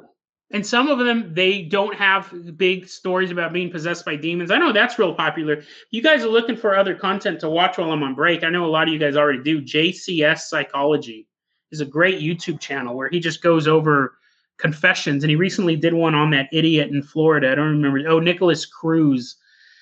He went over that shooting, and the guy's like, oh, no, I've been possessed by demons. Whatever I've done, I'm not responsible for. And it's fascinating because he wasn't. And JCS Psychology, the channel breaks it down to show how his mood changes when he's being observed to when he's not being observed. So you can kind of tell. You're like, Jason, maybe the demons are smart. Well, they weren't. They're not. But there are still people who go, no, since he said he was possessed by demons, that means he might have actually been possessed by demons. And I think he thought that he could just play insane. I think he was 19 years old and he thought, oh, this is easy. I'll just say I'm insane and I'll go into an insane asylum, which I think it might have been JCS Psychology is a really good YouTube channel. I've already watched all of their stuff. They're great. They're like this podcast. I think podcasts are great to listen to while you're playing video games. And JCS Psychology, I'll listen to that while I'm playing a video game. But then sometimes you want to watch the video because they'll show the body language of the person change and stuff like that. But yeah, sorry, I didn't see that about the merch. So I don't understand what that comment meant, Mario. But and James Gorman, I wouldn't say X is boring. I still like it. I still find good stuff on there. But what I do is I just scroll. If I see like divination, if I see Lyra, if I see a lot of these phrases that I'm not interested in, Lyra's like the cat people one, which I looked into it at first and I was like, they're just kind of saying the same things over and over again. I just scroll past that stuff. I just kind of looked and this is how much of a hipster conspiracy theorist I've become, because I've realized that now. I'll look at how many responses something has. If it has like 100, 200 responses, I don't even bother looking at it. That might not be the best, especially for content for the show. But for me, that means it's probably been super diluted at this point. People are probably rolling, things like that. But then the stuff that only has like 9, 50, 60 engagements, those are more obscure, right? So I like that. I like that stuff.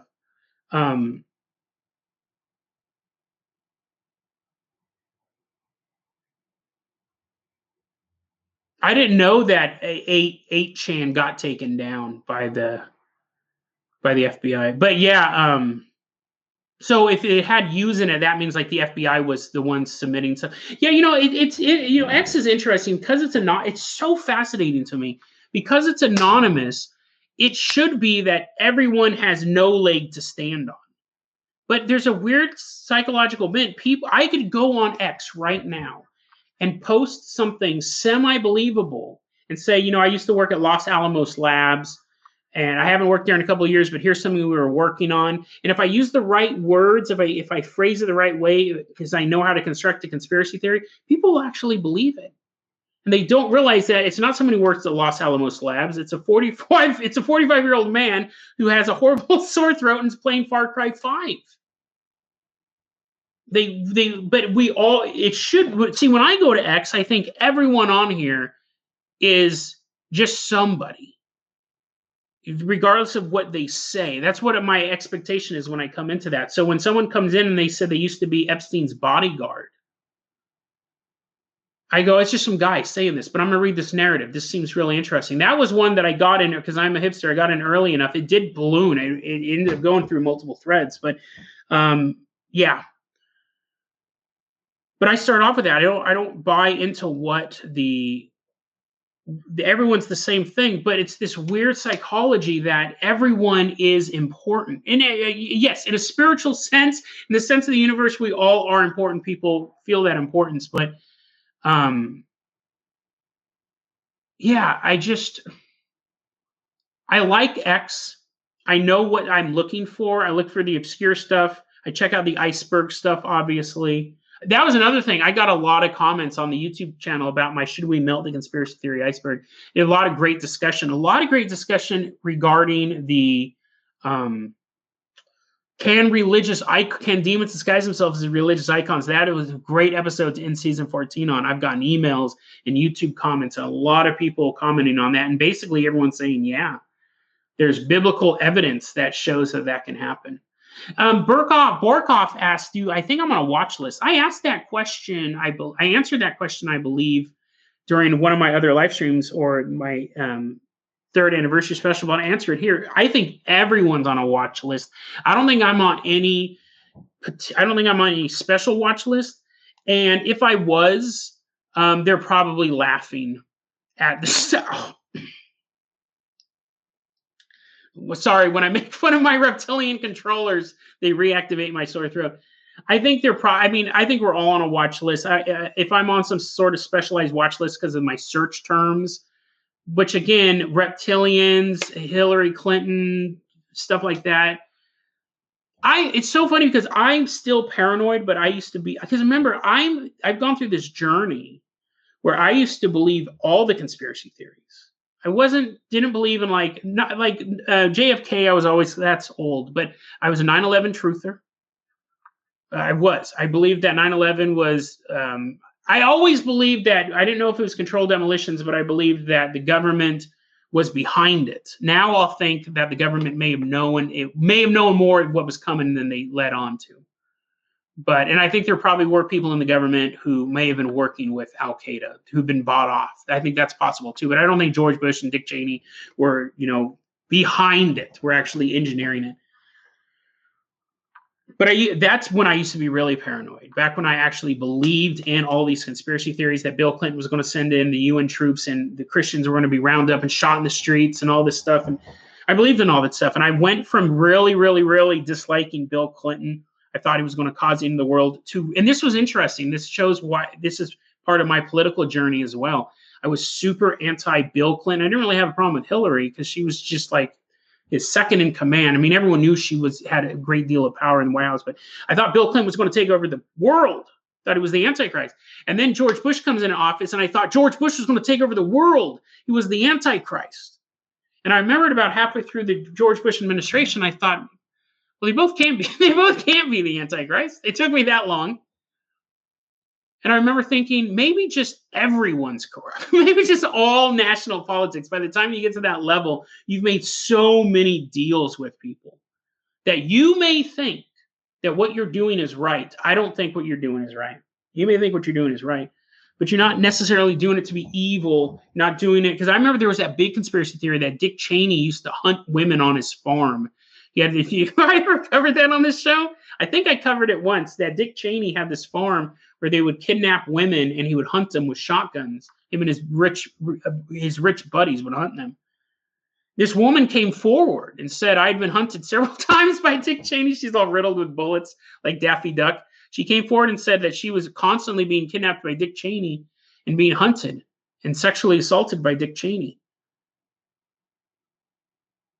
That was a really popular conspiracy theory. It sounds foolish now, right? Dick Cheney, for all intents and purposes, did shoot a man in the face on accident, and he lived. But I remember reading that at the time, and I was like, how do we stop that? How do we stop this madman?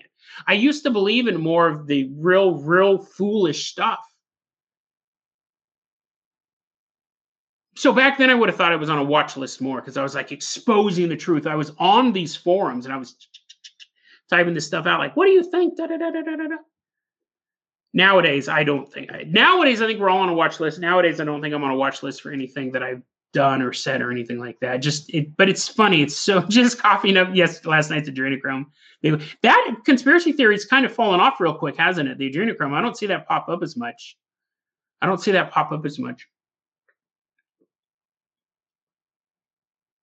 Yeah, Braille hologram said, we're talking about export again.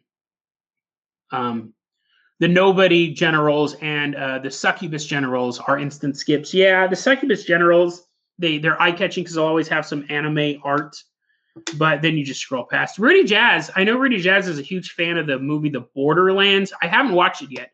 It's funny because I'm very familiar with the cover art of it. We talk about it on the Patreon Discord all the time. I'll probably watch it during my vacation. Thank you for actually reminding me. I do have it, but I haven't watched it. Let's see here.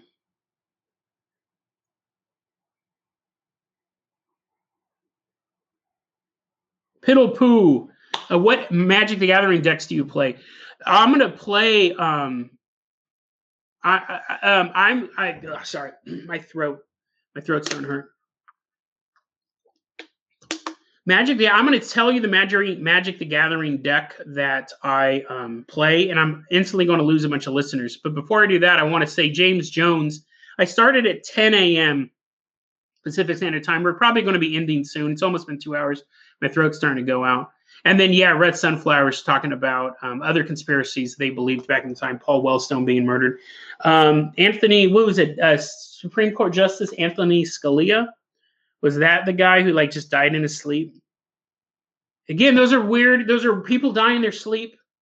And those are weird conspiracy theories, and the timing was weird, and people thought that he was assassinating towards the end of Obama's administration so they could get another person into the Supreme Court. To me, those conspiracy theories are far more fascinating than real raw news made up Hillary Clinton's in Guantanamo Bay, because those are ones you really kind of go, It is true that people die in their sleep. It is true that Anthony Scalia, I'm pretty sure that's who you're like, Jason, no, that's that famous Italian cook.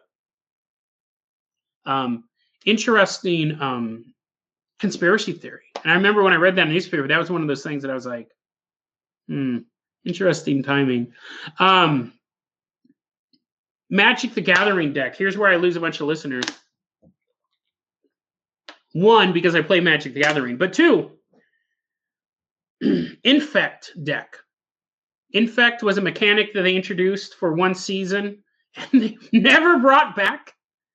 No, not Slivers. Infect, dude. I run Infect deck. I use the elves. Basically, I have a deck that, in a good combination, you're gone in 3. You're gone like in 2 rounds. And in a normal game, I would play decks that people had spent a couple $100 building, a lot of money building these decks.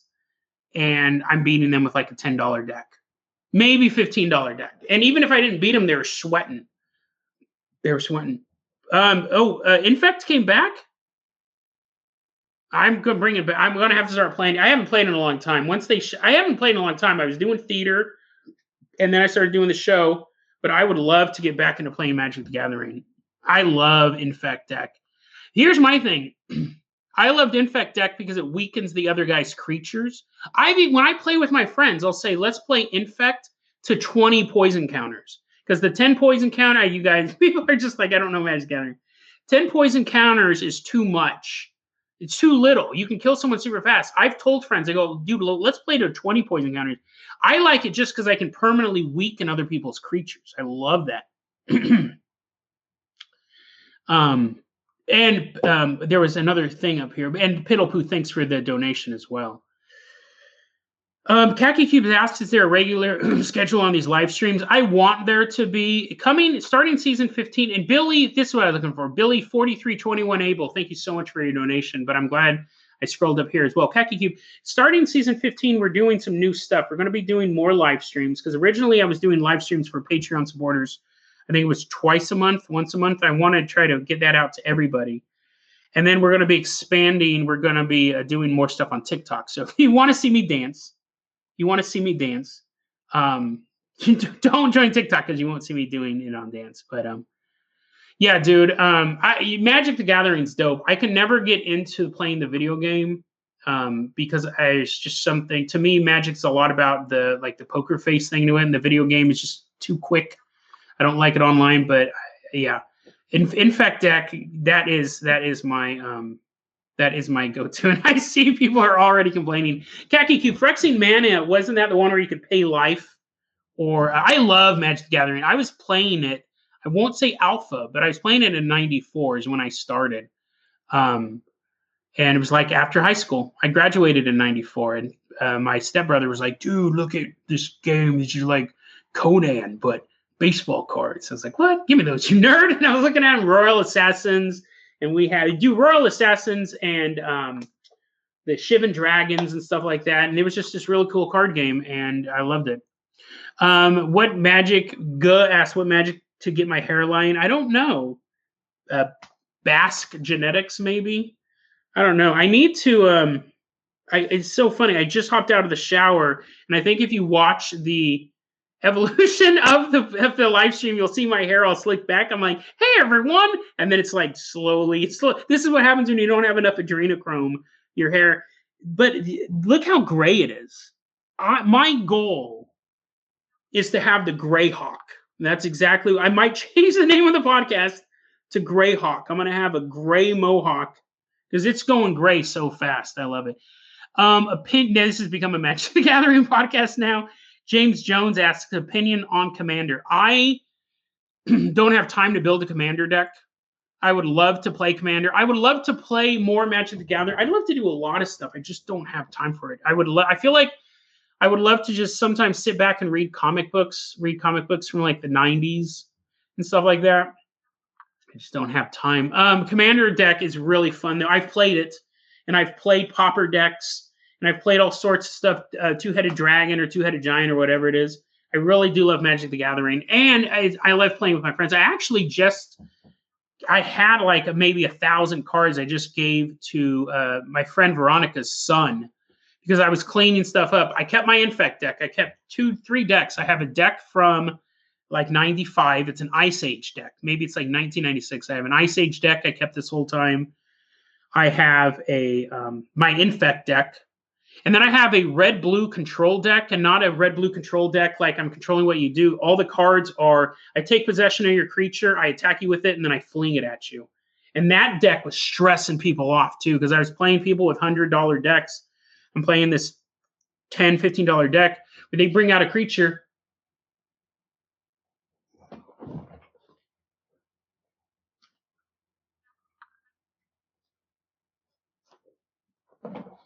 Sorry, saw something weird outside.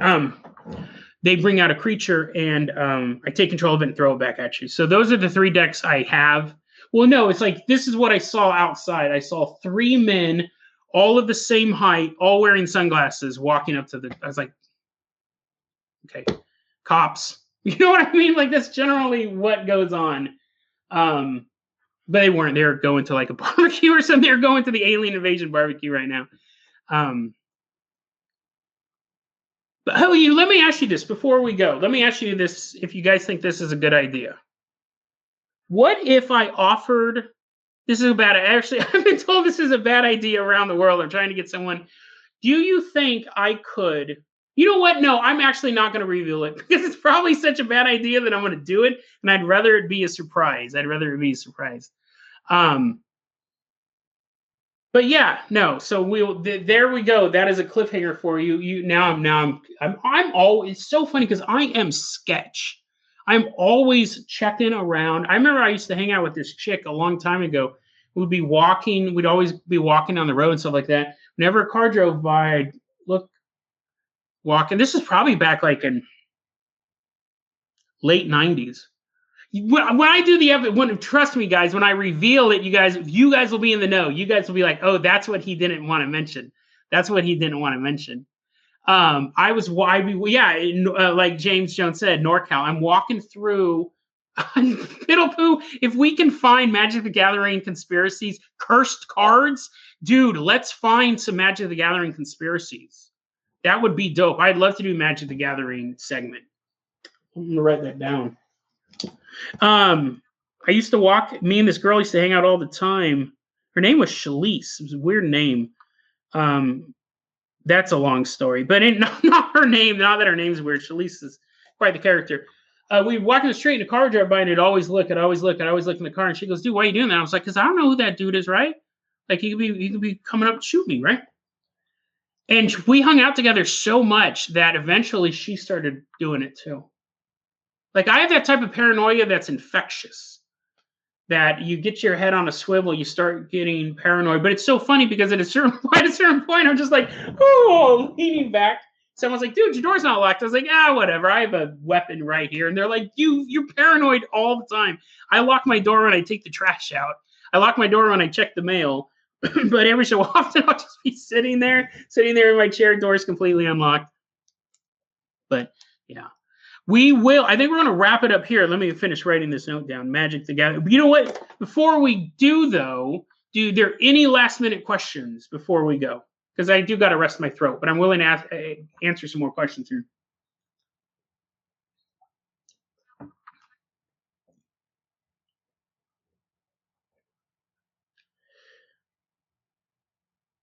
Oh, Joe Logan, you're right. Yeah, that will pop up a lot. I'm wondering.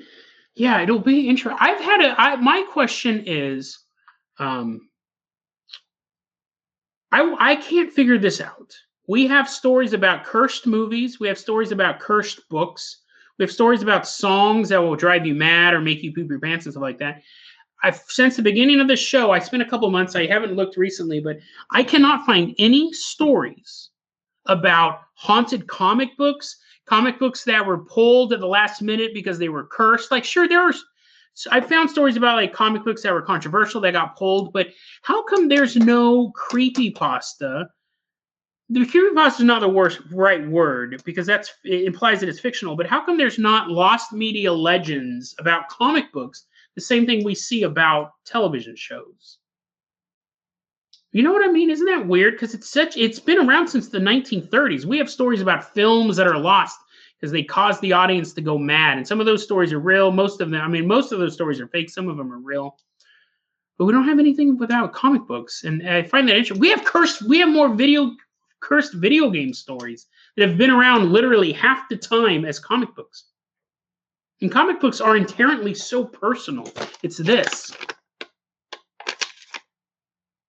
You're like, Jason, what are you reading? Chick tracts? Those are like the super smallest comic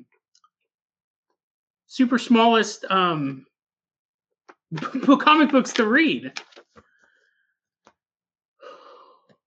I don't know. I'd like to find that. But yeah, it'll be interesting to see if there are cursed magic cards out there.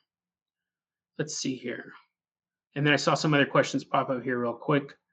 Am I still planning on doing the SAC meetup, James? I'm just too paranoid. It sucks. I want to get to the point where I can do that. But the thing is like, especially in Sacramento, it's been a long time, but there are people that don't like me. And there's people who don't like me because of the show. There's a lot of people. I get hate mail constantly because of this show. I get YouTube comments constantly just talking trash to me. But then I have that's fine. Then I have people who physically don't like me, who didn't like me when I lived in Sacramento. And for me to announce where I'm going to be I remember I was having this conversation with people, personal friends, and I go, it's not smart for me to say I'm going to be at this location at this time in Sacramento. And everyone is like, oh yeah, that's a terrible idea, Jason. That is so terrible because some grudges never die. And it could be nothing. Someone could come down there to just yell at me because of something I did, 10, 15 years ago. Someone could come and really want to, do me damage. And because I'm on foot, I don't have a car. I haven't driven in years. I just like walking everywhere. Even though I know the city like the back of my hand, I'm not going to outrun a guy who's like driving next to me going, you suck, I'm going to kill you, I'm going to kill you. If you stop walking, this has immediately become that Stephen King novel. If you stop walking while pooping while I'm walking down the street, we're going to shoot you. Like I can't guarantee my safety or your safety if you guys came out there. And then some bunch of yahoos that I pissed off back when I was in college come rolling up in a pickup truck, and all of a sudden there's a huge fight. You just wanted to come to a podcast meetup, and now we're back to back. You're like, dude, I thought we were going to like talk about gray aliens. Now some guy's swinging a chain towards my face. I just can't do it. Why do countries exist? Ask, what's it like being the best podcast in the world? What's it like? Better question is, what's it like having the best podcast listeners in the world? You guys are awesome. You guys are really, really cool, and I appreciate the way that you guys not only treat me, but treat each other. And I love that there is this community with this show. Really, really appreciate that stuff, guys. Because we talk about some wild, rough and tumble topics, right? We talk about conspiracy theory stuff. We talk about like weird things. And sometimes that can attract really weird people.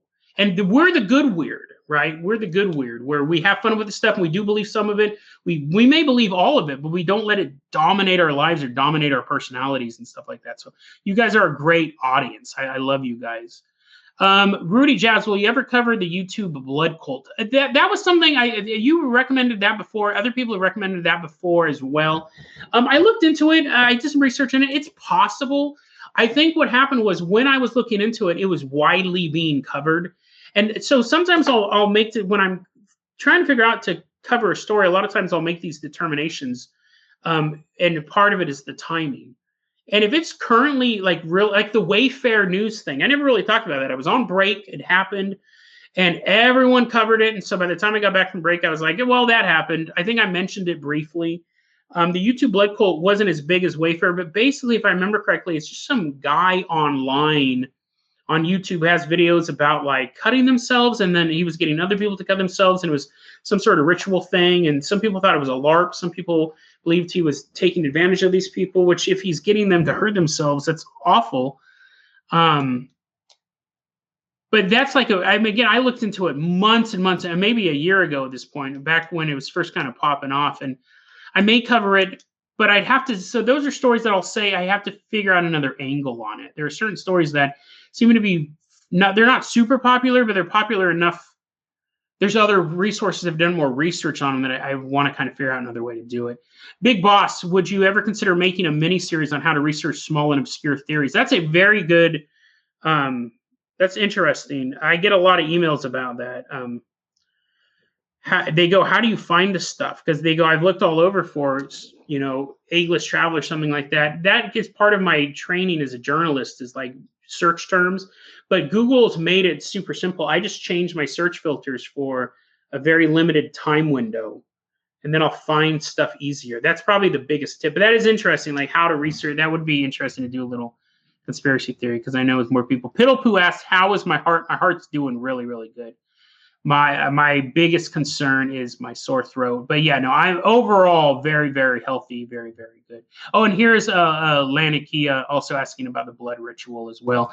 Yeah, see, that's the thing. Like, it's popped up, and I know there's an interest in it, but I would like to. I have to find a good angle on it. Let's see. I had a few more things here before I head out. Khaki Q, when does the next season start? It should. I think I'm planning it on August 3rd. So it'll be a Tuesday. Yeah, August 3rd. I got 2 weeks left of vacation. I'm really looking forward to it. I'll be healthy, so that'll be good. John Gooey, The Cursed Books, The Blind Owl. I'll look into that. Is that what, like the crocodile book? Yeah, and then Billy 4321, songs that drive people to suicide. Yeah, we have that. I have not heard of the cursed anime statue, Bluebird, but we do have like cursed music. We have cursed movies. We have cursed books, cursed video games, but no cursed comic books. I find that so fascinating. Borgoff said I should make a Dead Rabbit Radio iceberg. I've really considered it. Making an iceberg, because I just looking at the topic titles. But then, it's so funny because I considered it, but the show goes so quickly. Like, think about it. We've covered about 1,400 stories. 1,400 stories in the past 3 years. Majority of those completely obscure. So, I mean, like, that would mean multiple. Even if we only covered the top 700, that still would dwarf any other iceberg out there. Let's see here. Yeah, UG people. It's people. There's not so much. Some people hate the show because of the content, like Force Fin people, or what I'm talking about, like the Maleficent Luciferian Order, whatever it was. I get hate from them, and then some people just hate me. And that's one thing you can't. People are always going to hate you. That was one thing I remember realizing really early on in my life. Not everyone's going to like you, and you can't get everyone to like you. People are just going to hate you, and it could be stuff you can control or stuff you can't control, but don't care anyways. People hate you. I've had people. I've been a public figure since I was 17, right? I was a journalist for ages. My name was in the newspaper. I was constantly out interviewing people. I was constantly out basically getting in people's faces, asking them questions they didn't want to answer, and then putting my name at the top of an article with quotes about them and exposing them for what they did. I've been getting hate mail, death threats. I've had people show up at my houses. I've had phone calls late at night. I've had people harass my family. I've had that stuff, people show up at my work. I've had that stuff happen since I was 17 years old. Because I went from being a journalist, and then I was a musician, a very confrontational rapper. And then I'm doing this. Like, it's an old hat to me. It's old hat to me. I've gotten in physical fights over stuff that I've said. I've been stopped at grocery stores. Seriously. You need to stop writing those articles, dude. That actually was two cheerleaders. They weren't cheerleaders, they were drill. Back when I was in high school, when I worked for the school newspaper, this is actually before I was 17. This happened when I was 17, but I was going to the local grocery store, and there were these two drill students, and I'd written this article that was just trashing drill squad. I was like, you're second-rate cheerleaders. They shouldn't have published it. I was super mean to them. everyone laughed at the drill squad. I was walking in and there were these two girls and they were wearing their drill squad uniforms. They're basically like second-rate cheerleaders. They had little cheerleader uniforms, and they were like selling cookies. They were fundraising or something like that, and they knew me, and they stopped me. And the one girl goes, "You need to stop writing articles about how horrible we are. We work really, really hard." And she's like, "I'm just going to like buy some shampoo or something." She's yelling in my face, this little girl, and the other girl sitting there. She's like, "He's graduated, so we don't have to worry about him anymore. He won't be here next year." And she huffs, and I laughed. I chuckled. That is so normal for me. That I've had people try to beat me up over stuff that I've said. So when I get it now with Dead Rabbit Radio, I get emails constantly about, "Oh, you fat loser, da da da da da." It's just it is what it is. That's what happens. But the reason why I'm telling you that is, I have a friend of mine who's a game designer. He made a game, and I go, "Hey, how come you never released that game?" He goes, "Oh, I don't want to deal with weirdos on the internet." And I go, "Bro, you can't think like that. You can't think like that." And I'll tell you this right now, the crazies are going to find you no matter what. Whether or not you follow your dream and you do something on the internet or you're just walking on the street, crazy person's going to find you no matter what. You got to do it. So yeah, I remember once I was telling Veronica, so I was having coffee with Veronica, my friend, and she goes, "I can't stand it when people criticize me." And I laughed and I go, "Today, that morning, I had gotten an email from someone calling me a fat mother effer." And she goes, "How do you do it?" And I said, "I've been getting these emails I've been getting worse since I was 17, right? Like, and okay, that's fine, like whatever." I mean, it's constant. It's constant, but you can't let it slow you down. Because imagine if I got that email or I got yelled at by that drill squad student in 17 and I go, "Oh, I don't like this feeling." It's not a fun feeling, but you just go, "Oh, okay, whatever." And what if I said, "Oh, I'm never going to be in the public eye again"? You're like, "Jason, you could at least stop making fun of teenage girls." I don't know why you're trying to equate exposing conspiracy truth and people trying to suppress it versus you openly mocking teenage girls in a school authorized newspaper and making them the laughing stock of the school. But you know what I mean? Like, imagine if I had heard that back then and go, "I don't want any part of this." Or when I was a rapper and people were constantly threatening to beat me up, I would get emails, people threatening to beat me up. One of them was when I first started out my career. I had never done a concert yet. I had released my album and I was doing stuff locally. I just like meet and greets and stuff like that. And some guy wrote an email to me and said, "Me and the Bloods are going to show up at your next concert and kill you." And I remember I was telling my friend, I was with my buddy Ryan, I go, "Next concert? I haven't even had a concert." And Ryan goes, "Yeah, it's not the most well thought out death threat." Like, he didn't research it at all. But you know what did that mean? I didn't go outside for a couple of days? No. You know, I whatever. Like, this there's a bunch of Bloods breaking right now. You just got to do it. Like, some people hate the show, some people hate me, some people hate. Some people just hate, you know, and you can't really control that. But whenever someone's hating on you, just imagine them as a 17-year-old drill squad student yelling at you as she's trying to sell cookies or donuts or whatever. Yeah, that was good times. Rudy Jazz asks, "Will I ever write an autobiography? Your life is so fascinating." No, probably not. I'm not a big autobiography. I don't see. I think I would self-censor too much. I'd be like, I would leave stuff out. I mean, that's not a good autobiography. People are like, "Wait a second, you just left out. You just wrote Lost Summer, and then you just go to the next chapter. What was that?" Yeah, YouTube comments. It's so funny, Big Boss, because I cuss a lot in real life, but I don't cuss on the show for the main reason so people can listen to it at work. It's so funny because I always say that, and then I get the YouTube comment, "You talk about diarrhea and meth all the time. We cannot listen to this show at work. It's super disgusting. Quit saying you don't cut." Because yeah, in real life I cuss. I remember when I was in college, someone said, "You know what's funny? I think the Presidone has kicked in because I feel more energetic. The steroids have kicked in." Someone said in college, "I've never met an English major who cusses as much as you do." And I said, "F yeah." No, I don't know if I was that witty. And that's not even witty. Root Snoot, Thnute, going back to an earlier thing, I think you could tell modern dogs are genetically altered. It's interesting. As I have that conspiracy theory, not a conspiracy theory, but that evolutionary thing that if we disappeared, would dogs still be known as, would they be? I think that is the argument that, yeah, you could say Well, Jason, no, we could tell because I guess that I always believed like there could be ancient civilizations that far predated mankind or humans as we know them today. That's still possible, but I remember I did an episode on it a long time ago, and scientists say we wouldn't know. This is so fascinating to me because we can always come up with these observational conspiracy theories and stuff like that. But they go, we would know, very simple, because the nitrates in the soil would be different. We can tell there was no mass agricultural stuff before us. The soil would be different, something that small. So a civilization that large would have to have mass agriculture. We just know that.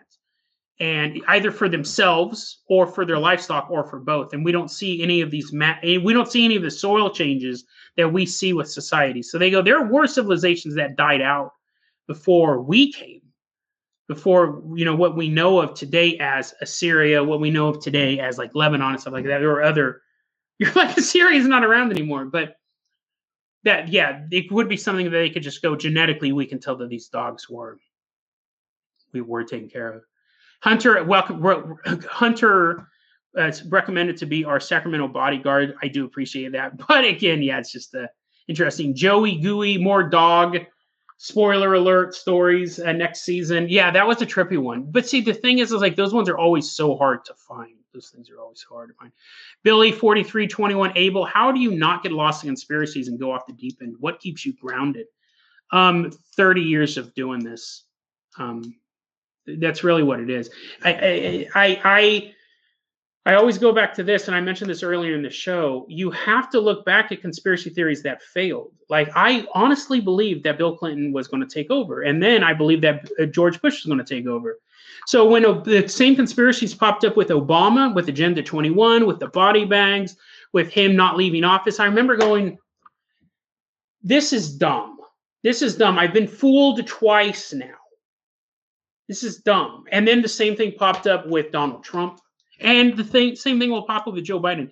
And when I see conspiracy theorists that are younger than me, I totally understand it. I totally understand it because that's where I was. But when I see conspiracy theorists my age or older who have been in the game as long as I have, I go, how are you still getting fooled? Now, I can still get fooled by conspiracy theories, but I'm saying like you can't keep thinking that every single president is going to be the last president. You're at that point, you're just not learning from your mistakes. So I think that's how you keep grounded, is you remember the ones that don't pay off. Let's see here. I got a ton of more stuff. Am I going the wrong way? Yeah, here. I don't know how many more of these I can answer, but let's see here. Yeah, Steve M&D talking about the Lost Media comic book. That would be an interesting conspiracy theory if it had something to do with the comic code, why they really introduced that. Jack Snap mentioned the Nicolas Cage movie Pig. I have seen the trailer for that. I don't know if I will check that out yet. I haven't seen the reviews of it, but it's funny because I first thought it was going to be like a John Wick type of movie, but then it looked like he was just kind of pushing people around. Joe Logan, the A-List Travel was my gateway drug. I love that episode. A-List Travel is still one of my favorite episodes. Oh, and I think my mom's pulling up, so the show will be ending soon. Mario wants more Spanish stories. I love it when you butcher our names. It's always great. Let's see. Have you ever had an episode where you've had a trigger warning? The only times I've ever done that is when, because most of my show is really lighthearted, when I do an episode that is completely disturbing, like the one about the bear was totally mutilating the families and it was eating children out of its mother's arms. That one, because that's funny, I just pulled that episode up the other day. That episode, I go, this episode is very disturbing. There's a lot, when you imagine if you watch episodes of Friends and you watch Friends every single day, and then one episode, Joey gets like his guts ripped out and there's organs everywhere. You expect a lighthearted show, and then that happens. I think that I'll give you a warning for that. But other than that, no. Because a lot of times I'll talk about dark topics, and for me, it's more of a spoiler thing. I'm wrapping up right now, but you'll be good. Okay, everyone, thank you so much. My mom's coming in. I'm going to go help her bring in the laundry. Thanks so much. I know there's a bunch of other questions here I wasn't able to get to, but I really appreciate you guys listening to the show. I really appreciate you guys sticking around. And I'm going to look up some Magic the Gathering stuff. That's how I'm going to spend my afternoon. Thank you. And guys, thank you so much for being, that would be a better show, Bluebird. And they say hi, Mom. Everyone's saying hi to you. Hello. She's saying hello. I love you guys, and I'll see you next time. Have a good one, guys. Bye. That's so funny. They're saying, tell your mom hi. I appreciate you guys as well.